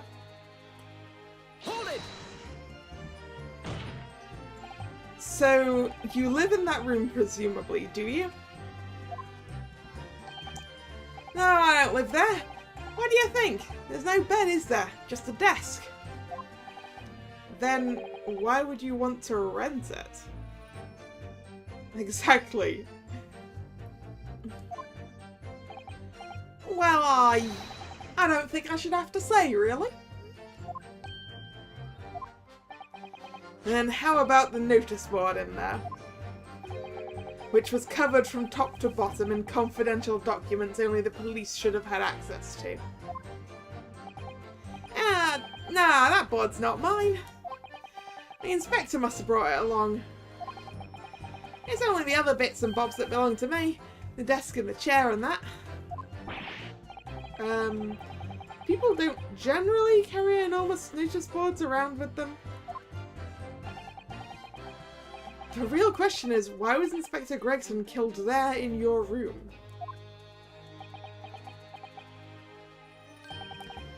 Well, obviously I had not the faintest idea.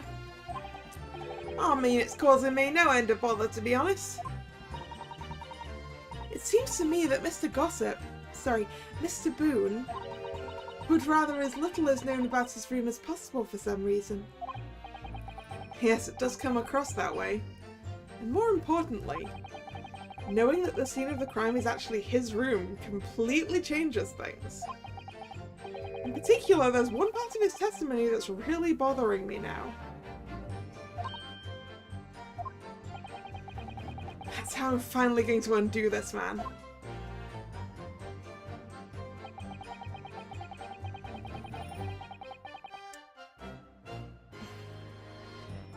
Yeah, he is the guy we're looking for, isn't he? He's got to be Mr. Vigil. But he's done a startling transformation on himself if he is. Hold it!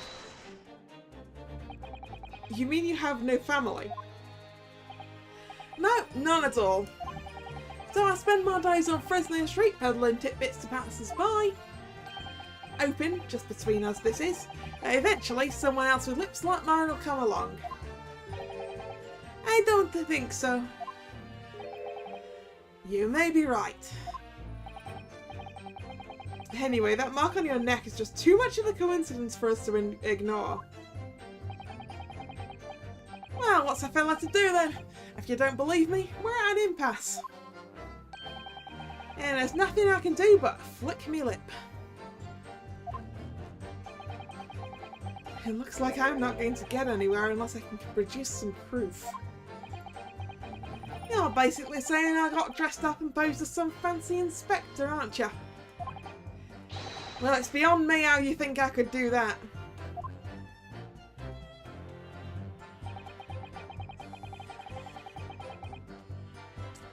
Yeah, I'm still thinking the face is a disguise. And that he is our missing man. And if he is, he's a very, very good disguise. Except for that his hair curls the same way, which is sort of what I was looking at. Maybe you could, say, with a mustache or a beard to cover that lip. Aye, perhaps. Well, if I was going to stick some fake facial hair on to cover up this fine specimen, I'd end up looking like his lordship over there, wouldn't I? Pardon? I assure you that my lips are entirely unremarkable. And I would ask that you not cast some such scrutinizing looks in my direction, counsel. Sorry, my lord.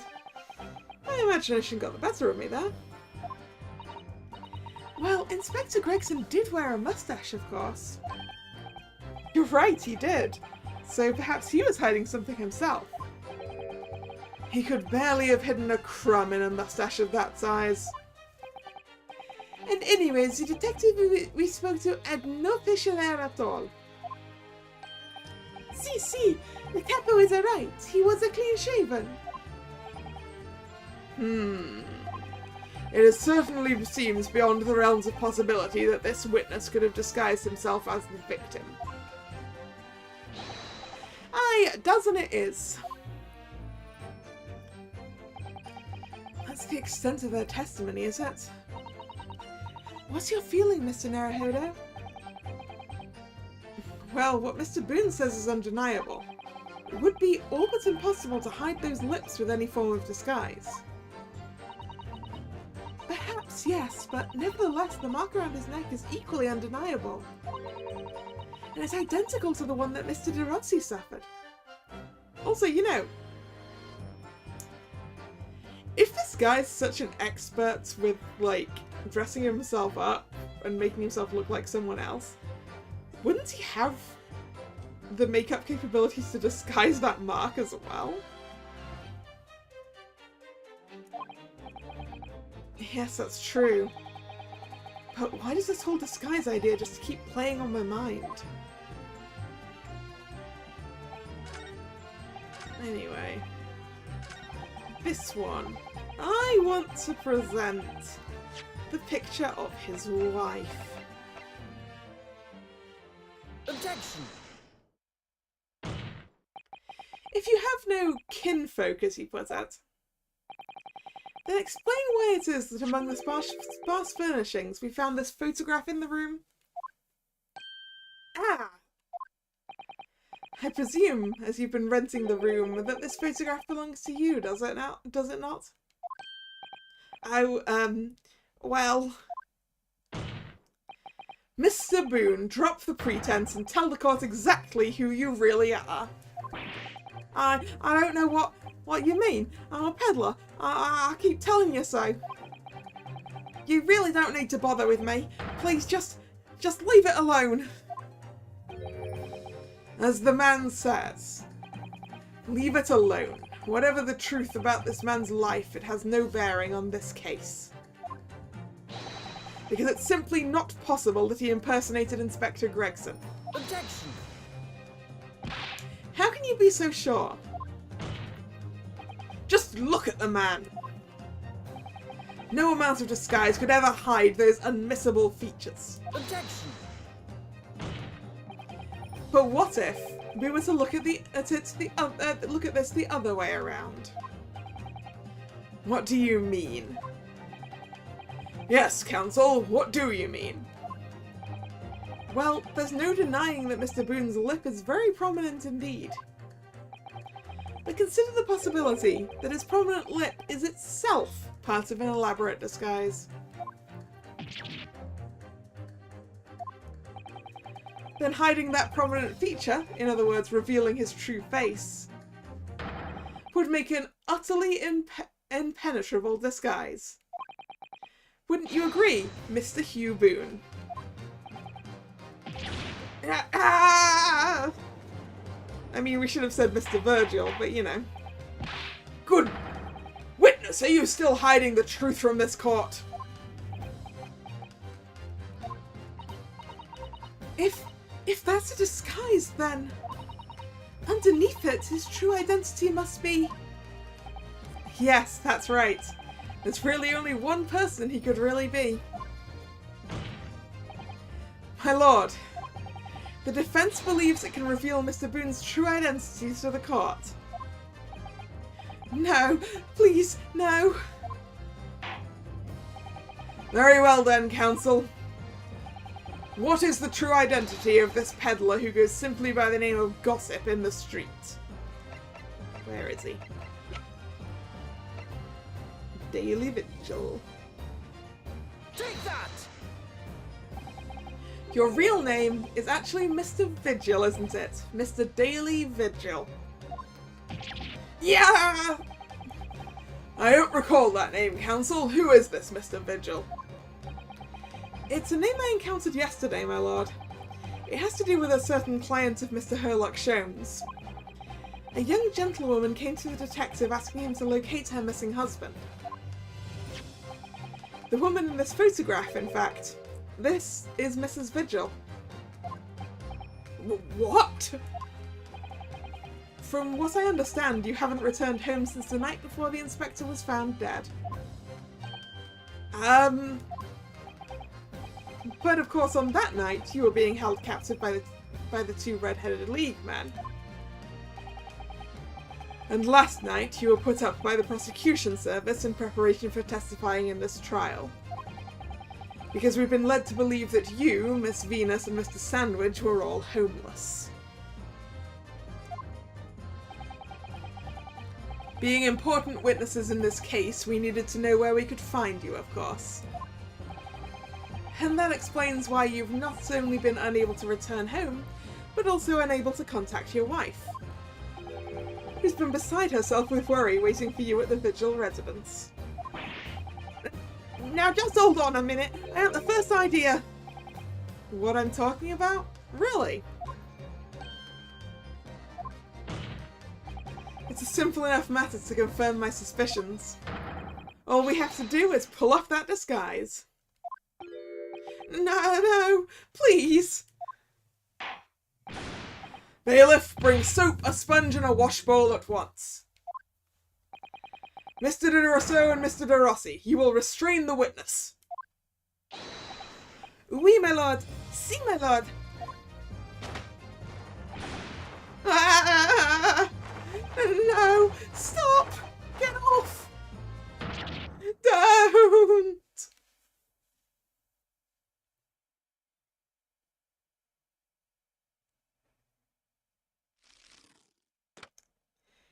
His lip fell on the floor.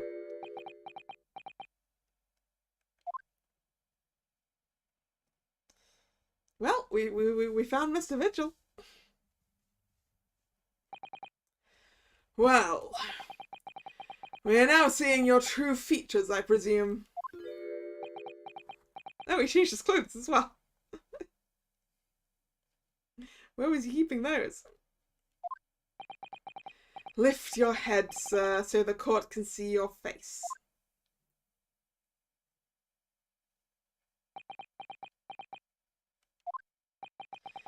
It would appear that the defense counsel's assertion was entirely correct. This has all been a very elaborate deception. So, witnesses, tell the court, have you seen this man before? I don't believe it, but... See, there is no question. This isn't the inspector we saw at the park. Extraordinary. On the day of the Red-Headed League enrollment, the man claiming to be Inspector Gregson who appeared before Mr. de Rousseau and Mr. de Rossi in the park was you, disguised as the inspector, or rather, was you posing as the inspector in no disguise at all.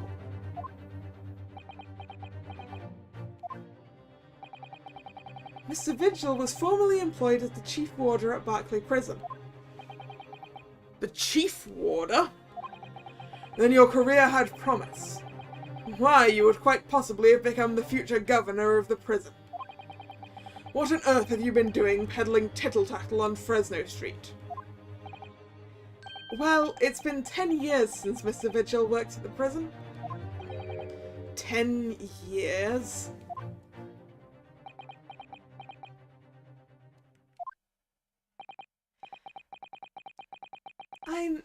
I'm really dreadfully sorry about all of this.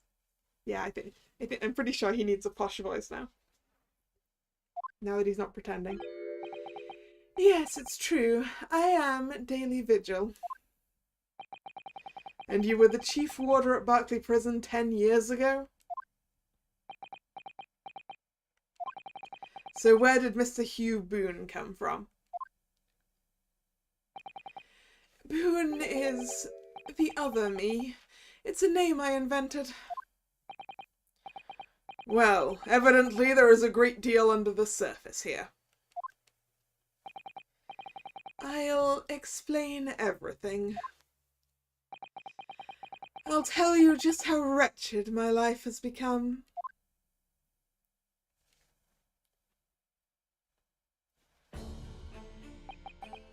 As you say, it was 10 years ago now that my employment as Berkeley's chief warder came to an end.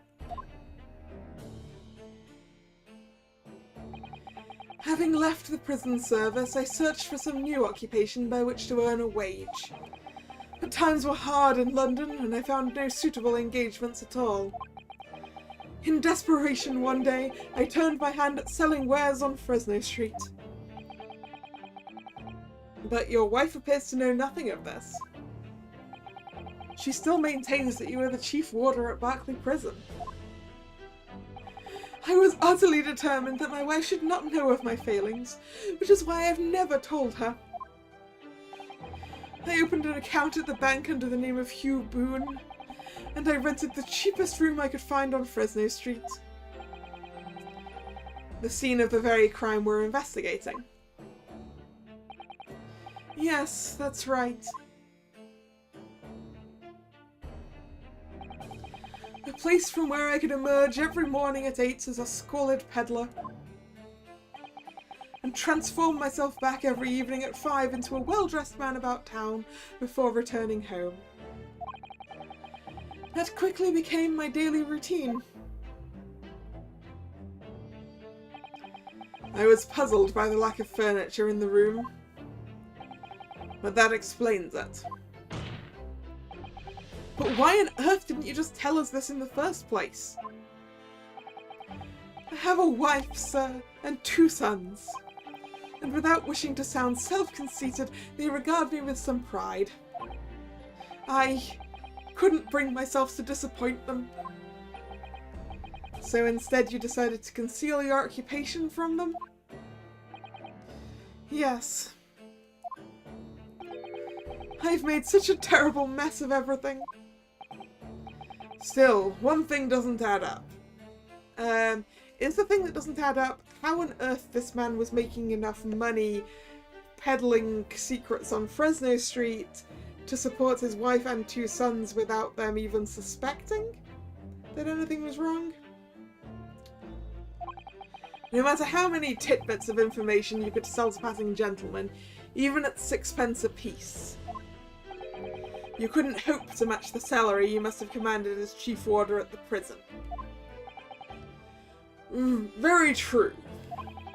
To have kept your family in comfort despite 10 years of somewhat misbegotten employment.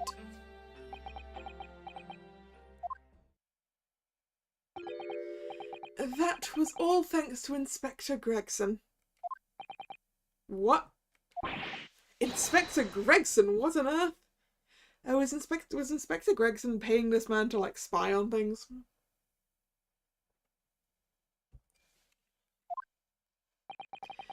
It was some years after I had invented Boone and begun my other life as a street seller. He, the inspector that is, recognized me one day. Do you mean to say the victim was an acquaintance of yours?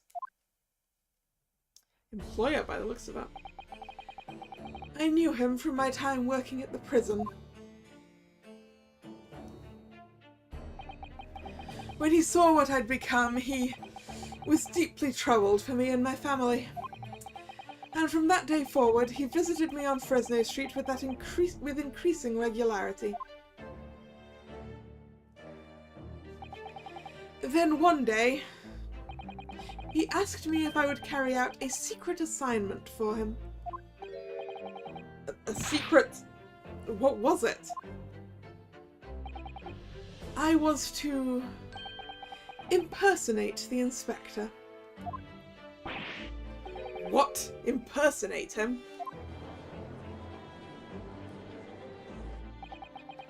We always met in that little room so the inspector could brief me.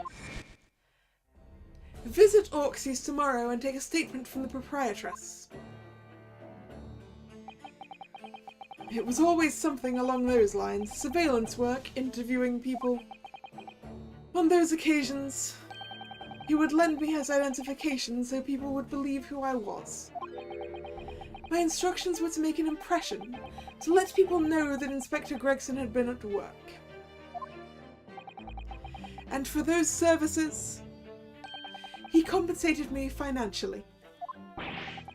A Scotland Yard inspector willingly relinquishes identification into your care with intent to deceive? That, as I'm sure I need not point out, is a very serious criminal offence. But why? What was the point of you impersonating him? I truthfully do not know. All I can say is that the inspector warned me on numerous occasions. Now remember, Vigil, I need your solemn word. You don't blab about this to anyone, alright? Ever. Even if I end up a croaker.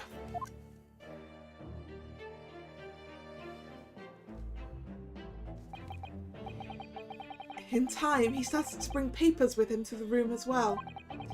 It became something of a second office for him.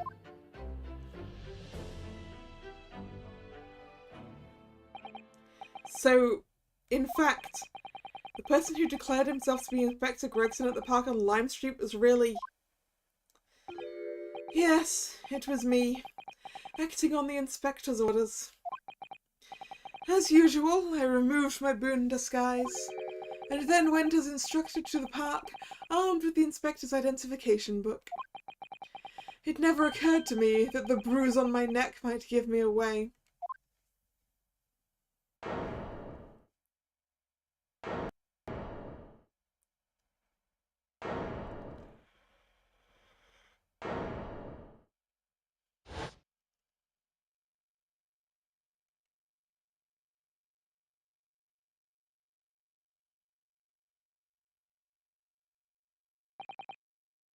Well, it would seem that this confession completely destroys the defense's case. Explain yourself, Prosecutor Osogi. My learned friend's assertion was as follows. The victim was killed at another location on the day before his corpse was discovered, at the hands of these two red-headed League men when they imprisoned the inspector.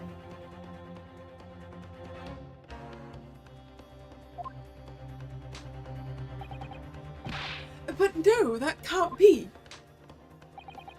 After all, it wasn't the inspector who went to the park that day, it was me. Oh goodness. Finally, we have clarity. We had nothing to do with the murder of the inspector. And Monsieur de la Défense for proving it. What? Yeah. I still assert that he was killed somewhere else and brought there by someone in a red wig. Order, order, order! Indeed, it would appear that we have reached a de facto conclusion of sorts. These witnesses had no involvement in the murder of the victim, as proven, somewhat ironically, by the defense.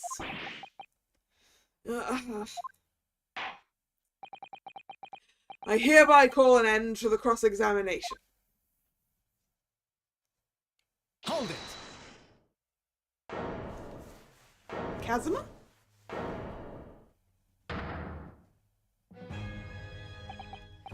Pardon me, my lord, but with your permission, I would like to pose one further question to the witness. Kazuma? What question, counsel? It concerns the events of 10 years ago. I believe you would have been present at a very significant execution that was carried out at the time. 10 years ago. The execution of Professor Genshin Asogi. I want to know exactly what your involvement was. Oh! Answer me, man! One moment, counsel. Is this related to the current case? Naturally.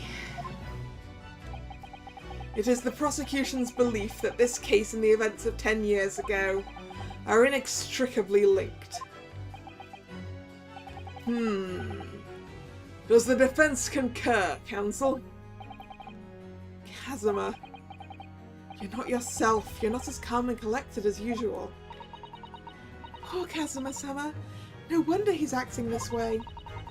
Mr. Vigil's memories of what happened 10 years ago would tell the tale of Genshin Asogi's last moments. His own father. I know. I do understand that, but even so. Prosecutor Asogi, do you genuinely believe that this question requires an answer in order to learn the truth behind Inspector Gregson's death?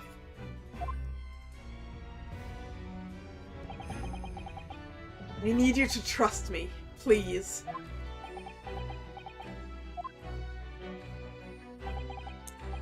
Very well. Then the defense has no objection. I see. In that case, you will answer the question, witness. The truth is, I remember very little of that time.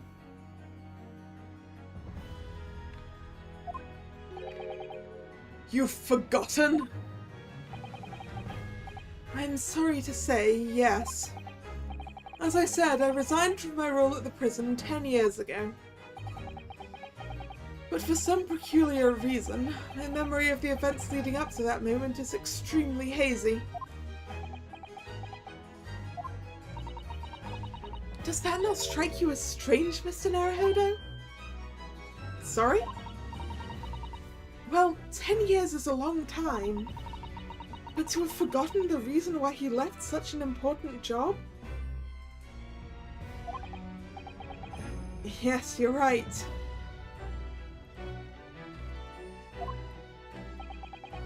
And not only that, Mr. Vigil's claim contradicts what we already know. Yeah, because he didn't resign, he was let go, right? Dismissed.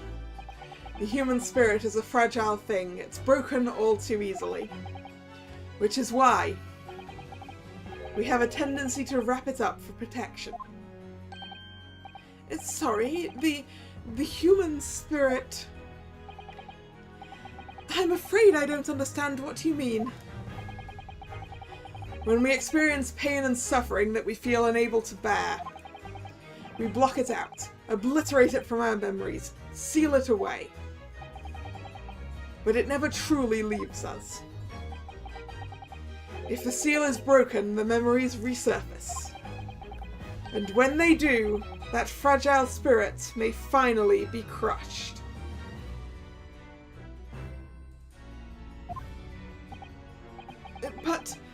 But I really don't.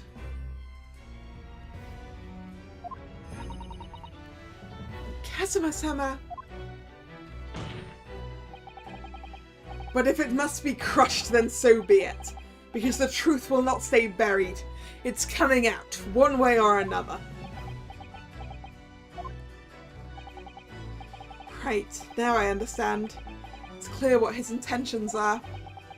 He means to expose the truth at any cost.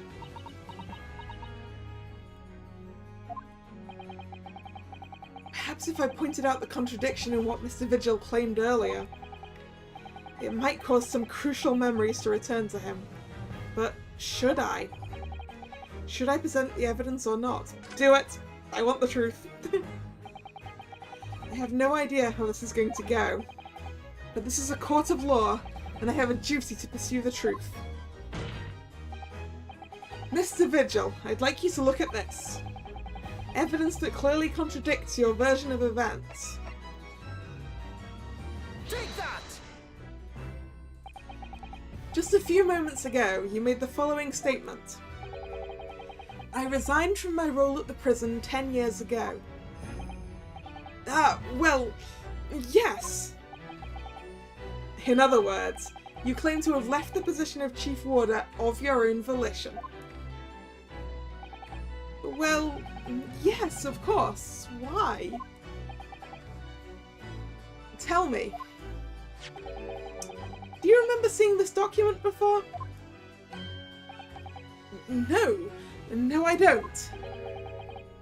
This is a dismissal notice ordering the immediate termination of a prison staff member's employment. A dismissal notice? And the name on the notice is yours, Mr. Vigil. What? What? It's mine? So you didn't resign from the prison service at all? For some reason, you were dismissed as chief warder from Berkeley. No, there's been some mistake. I'm sure I tendered my resignation. This dismissal notice is nonsense. Isn't it? If you were forcibly dismissed, there must have been good reason. Clearly, you did something. Mr. Vigil, it's time to break the seal and have you remember.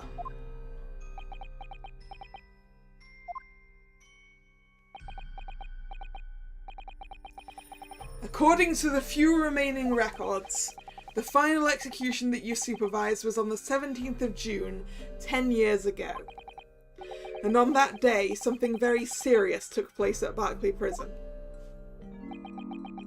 The 17th of June... Was that the professor's execution? Professor... As you were the chief warder at the time, it stands to reason that you would have been present throughout the proceedings.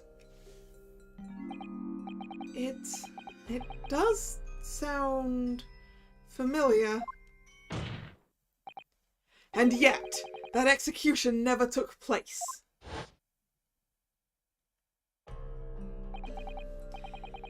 The convict, ostensibly executed earlier that day, later re-emerged from his grave.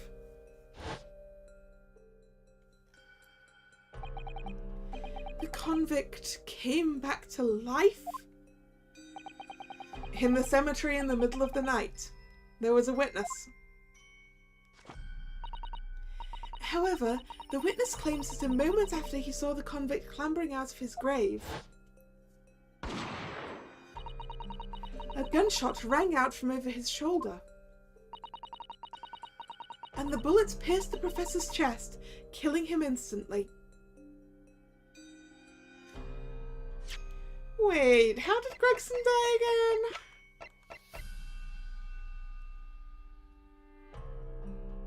Instant death from a bullet shot, but this one's close range. Okay.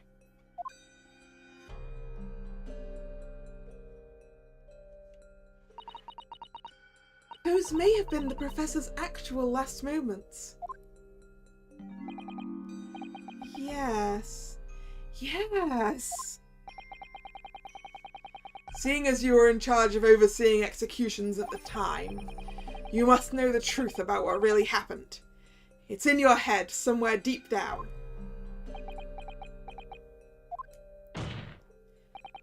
Well, Chief Warder Daily Vigil, I know there are memories in your head that can explain what happened on the 17th of June 10 years ago. And now it's time for you to drag them up.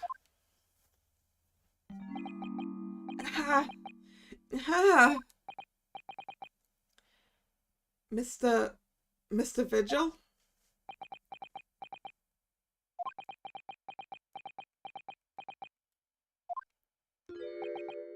Yes, the whole prison. It was complete chaos. The prisoner escaped. He was killed in the cemetery. The shocking news ripped through Berkeley like a hurricane. What? What?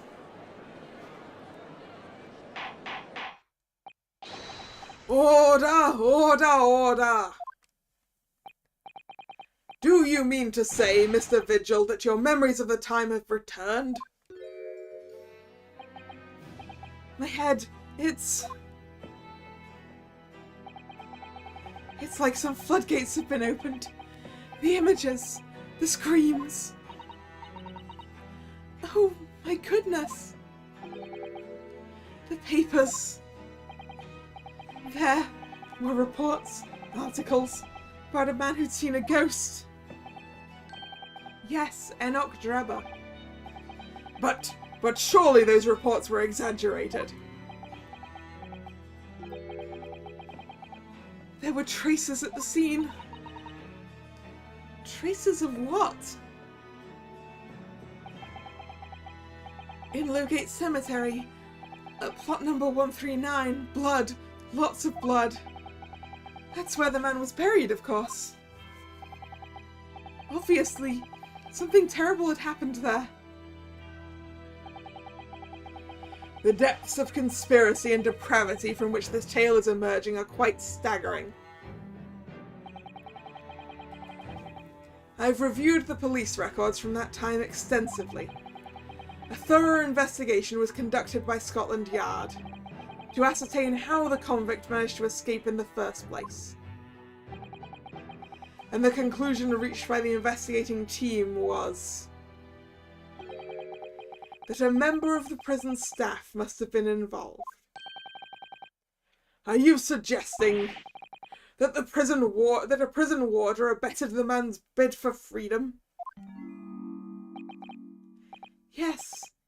Yes, and I was suspected of doing it.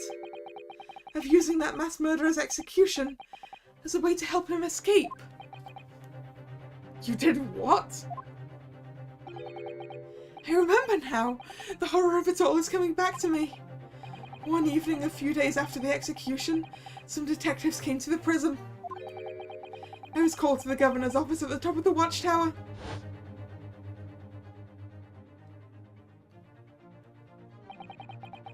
I'm sorry, Daly. This is serious business, but I cannot help you now.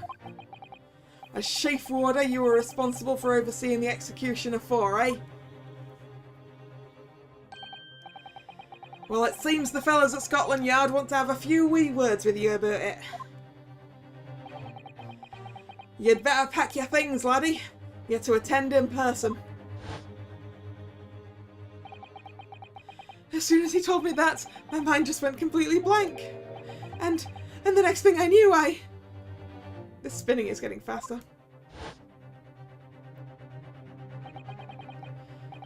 The professor, the most hated killer in our country's history. And I let him escape. I'm finished. My life is over.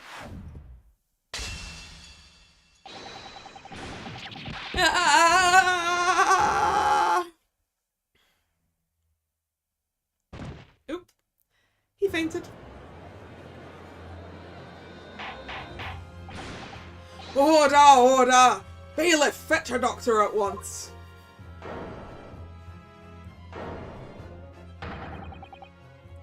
Court is adjourned for today with immediate effect. So, with Mr. Vigil's collapse, proceedings came to an abrupt end for the day. Once again overshadowed by the legacy of that notorious killer, appearing like a cursed ghost ship on a foggy ocean. Lord Van Zeeks, Mr. Vigil, Kazuma, and Gregson. All of them bound by invisible chains anchored to the same wreckage in the murky depths of the past. But the miraculous light that had been trying to cut through the gloom and shine on those tragic events was playing on the edges of the truth at last. Ooh. To be continued.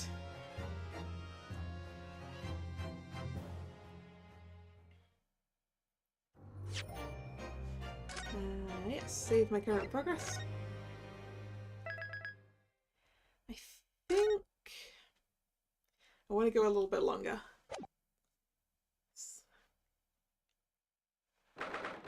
2nd of November, 3:38 p.m.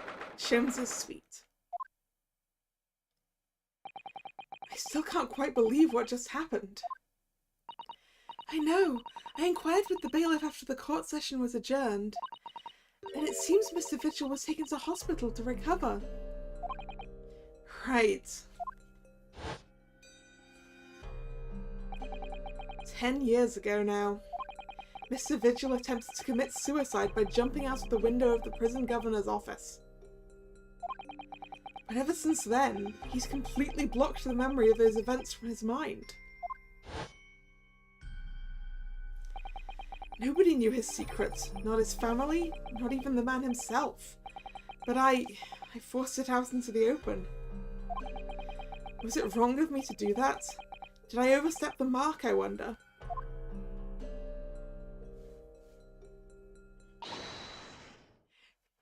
Bruno! Oh, Iris! You were miles away! Anyway, I've brewed a fresh pot of soothing tea for you. Oh, thank you. You and Susie had an exhausting day so far, haven't you? Oh. Thank you, Iris.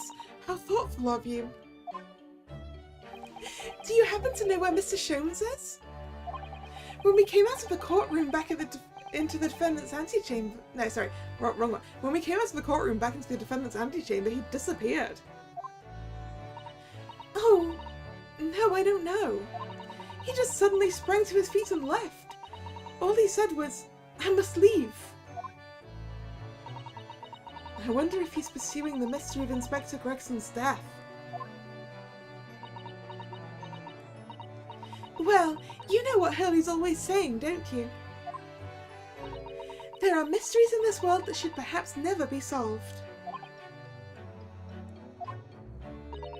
For the construction of a solution comes only at the expense of the destruction of something else. What does that mean? He knows very well that when you open someone else's old wounds, you often open your own too. But he can't take his own advice and leave well alone. Solving mysteries is too important to him. That's so true. But that's what I like about Hurley after all. I suppose that's the lot of a great detective in some ways. So then, let's have tea and then I'll give you a hand. Oh, do you have time, Iris? Yes, I finished this month's manuscript at last, with barely a day to spare before the deadline. Oh, I'm so looking forward to it. A brand new story to read in the adventures of Sherlock Holmes. You know, I always hide Hurley's violin in the days before I have a deadline. You do? Poor Mr. Sholmes. I'm sure that's very wise, Iris. How sensible of you. Now then, my dear fellows, let's make a plan of action before we continue our investigation.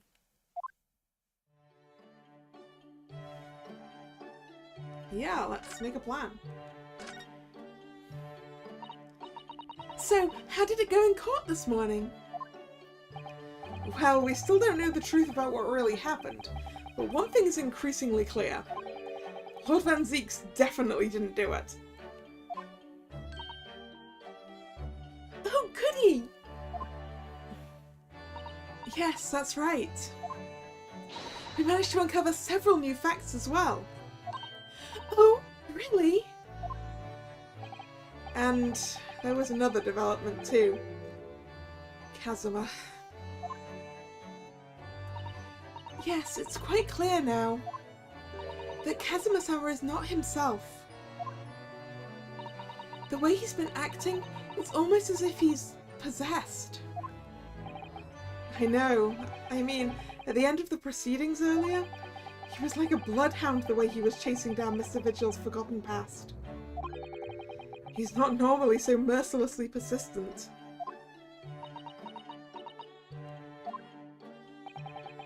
What's going on in his head, I wonder? I really need to sit down with Casimir and try to understand what he's been going through.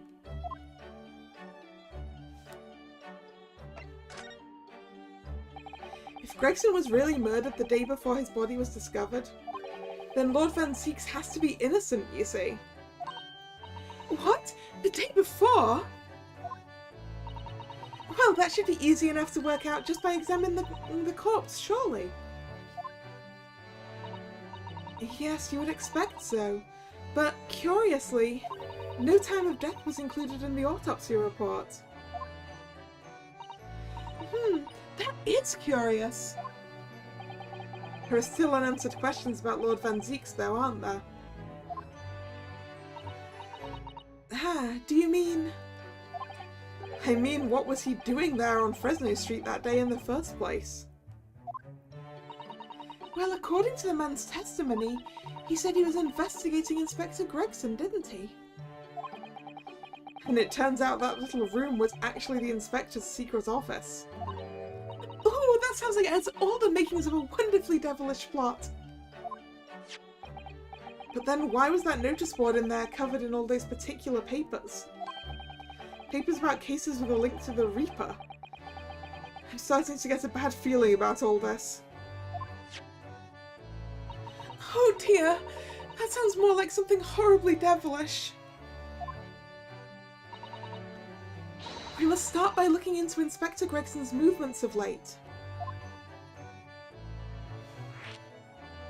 Gregson's movements? I never imagined I might have to be investigating an inspector's movements. Well, according to the entry in his diary, he was carrying out an incognito investigation of the Red-Headed League the day before his death. Oh, you mean he was doing the same as Hurley? Well, Mr. Sholmes was trying to apply, whereas the inspector was supposed to be investigating. I do wish it had been the other way around. Anyway, as it turns out, the inspector who went to investigate the Red-Headed League that day wasn't actually Gregson at all. It was Mr. Vigil, in possession of Gregson's identification. You know what that sounds like to me? Establishing an alibi. Oh my!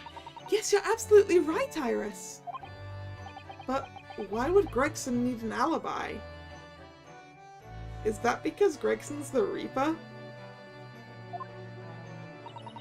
It would appear that the inspector had something to do that he wished to keep secret. I don't believe it!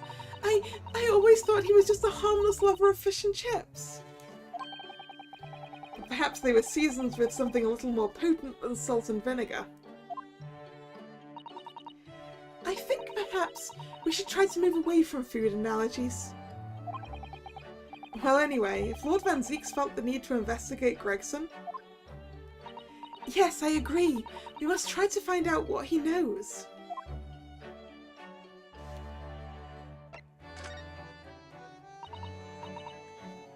Vigil, you say?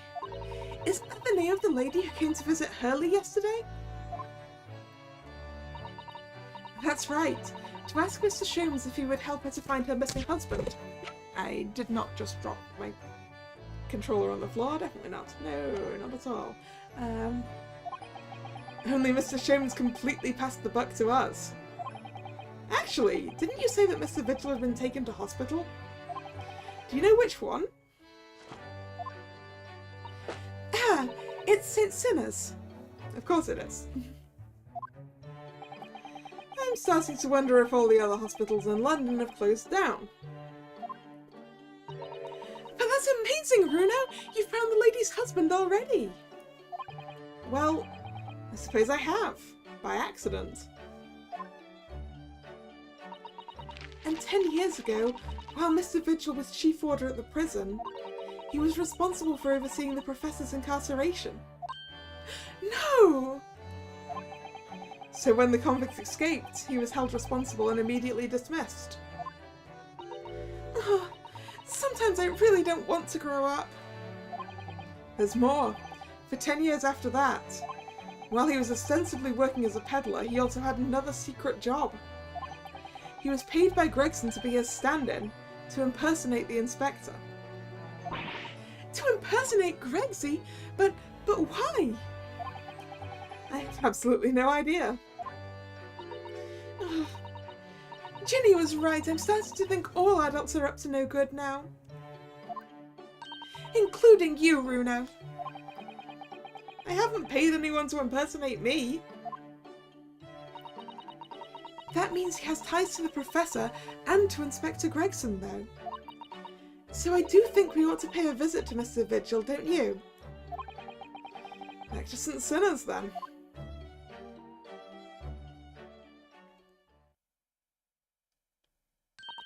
Well, I think it's clear what we need to do, isn't it?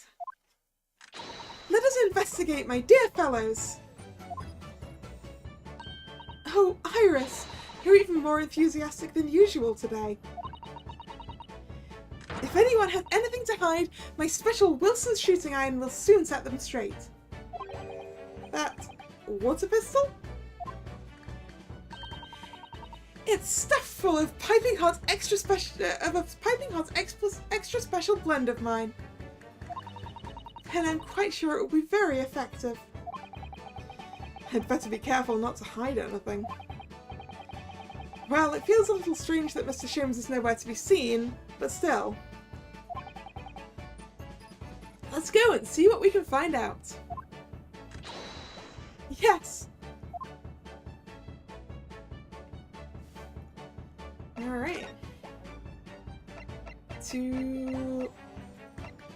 I see, we can't go to a couple of places. We do need... We may as well work our way down the list, I guess. Is there anything that we can figure out by going back here? 2nd of November, Naruhodo's Legal Consultancy.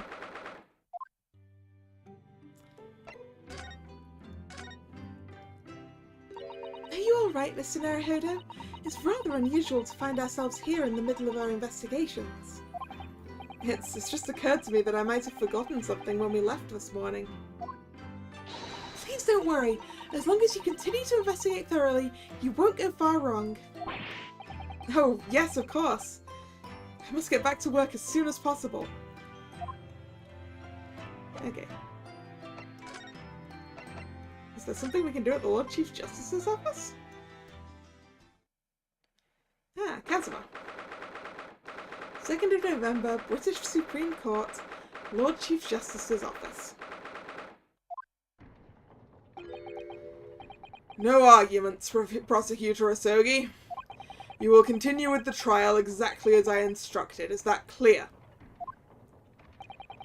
Perfectly. It's Kazuma-sama. Defying Lord Strongheart by the sound of it. He never did know when to back down.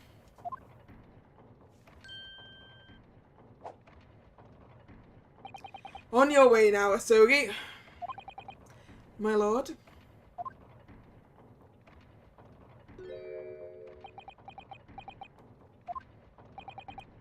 Kazuma. Suspicious.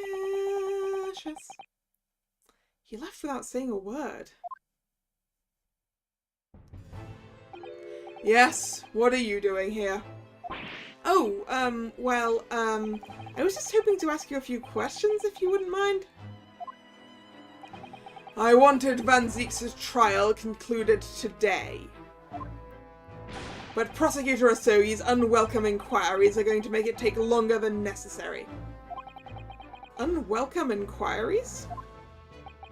As a result, I'm losing even more precious time. Currently 2 hours, 55 minutes and 41 seconds, 42, 43. Then we must resolve everything before 3 hours have passed, Mr. Naruhodo. In a miraculous not even 5 minutes? Anyway, I can't let the man's obvious bad mood put me off. I need information.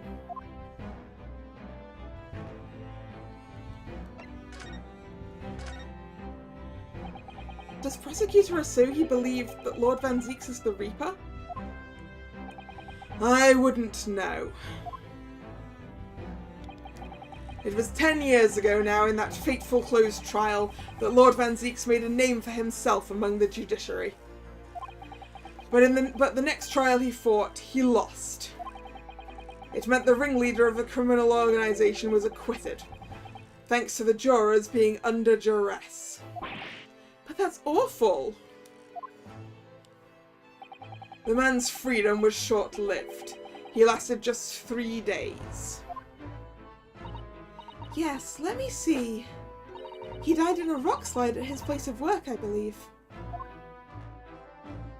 Correct. That was the inauguration of the Reaper of the Bailey. And people believed Lord Van Zieks was responsible? He was brought to trial himself, but it was shown to have been an accident. So he must have had a solid alibi then. Nevertheless, the mysterious deaths continued. In total, 16 people perished in unusual circumstances, ostensibly at the hand of the Reaper. That's a long run of coincidences. Well, the Reaper's true identity may well be revealed by this trial. And the impact that revelation would have on the British public cannot be understated. Is that why it's a closed trial? Precisely.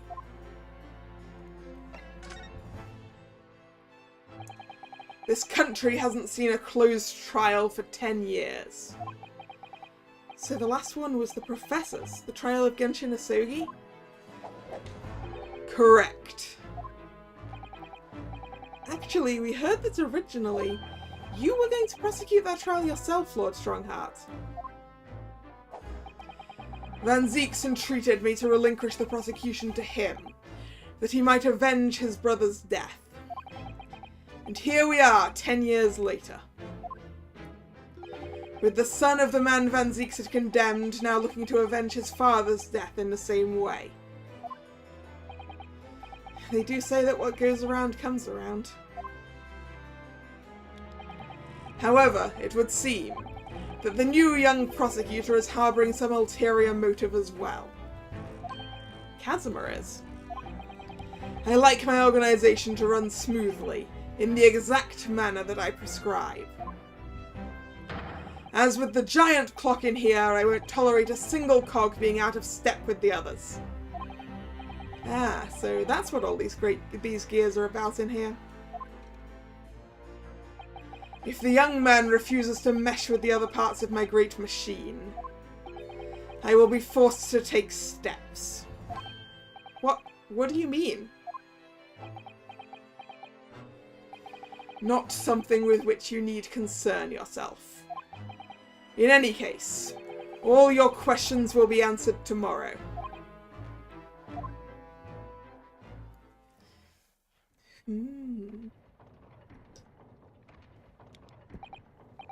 Now, I shall have to ask you to excuse me.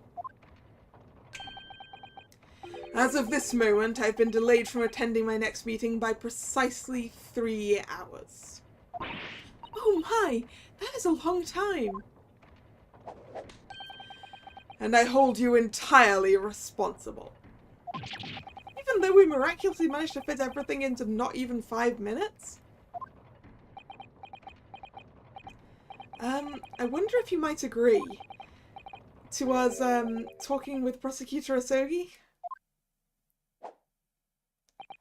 Discussions between the defense and the prosecution outside of the courtroom are generally frowned upon. However, I will make an exception in this case. Now go. You can find him in his office. Oh, thank you. Let's go see him at once, Mr. Naruhodo. Kasima's my best friend in the world, but I'm really not at all sure I know how to talk to him at this moment.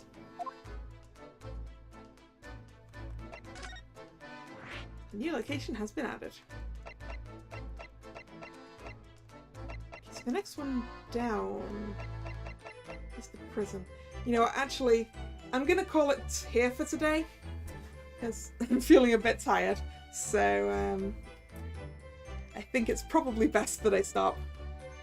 So, thank you very much for coming. It's been fun. If you're new here and you've enjoyed your time, please consider subscribing to the channel.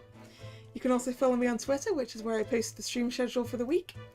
This was the last scheduled stream of this week, so the next schedule will be going up either later today or tomorrow. The next stream should be tomorrow, Monday, 7 PM BST, and I'm not sure what it's going to be yet. So, I hope to see you then, or another time. Once again, thanks for coming, and this is Kalla signing out. See ya, bye bye.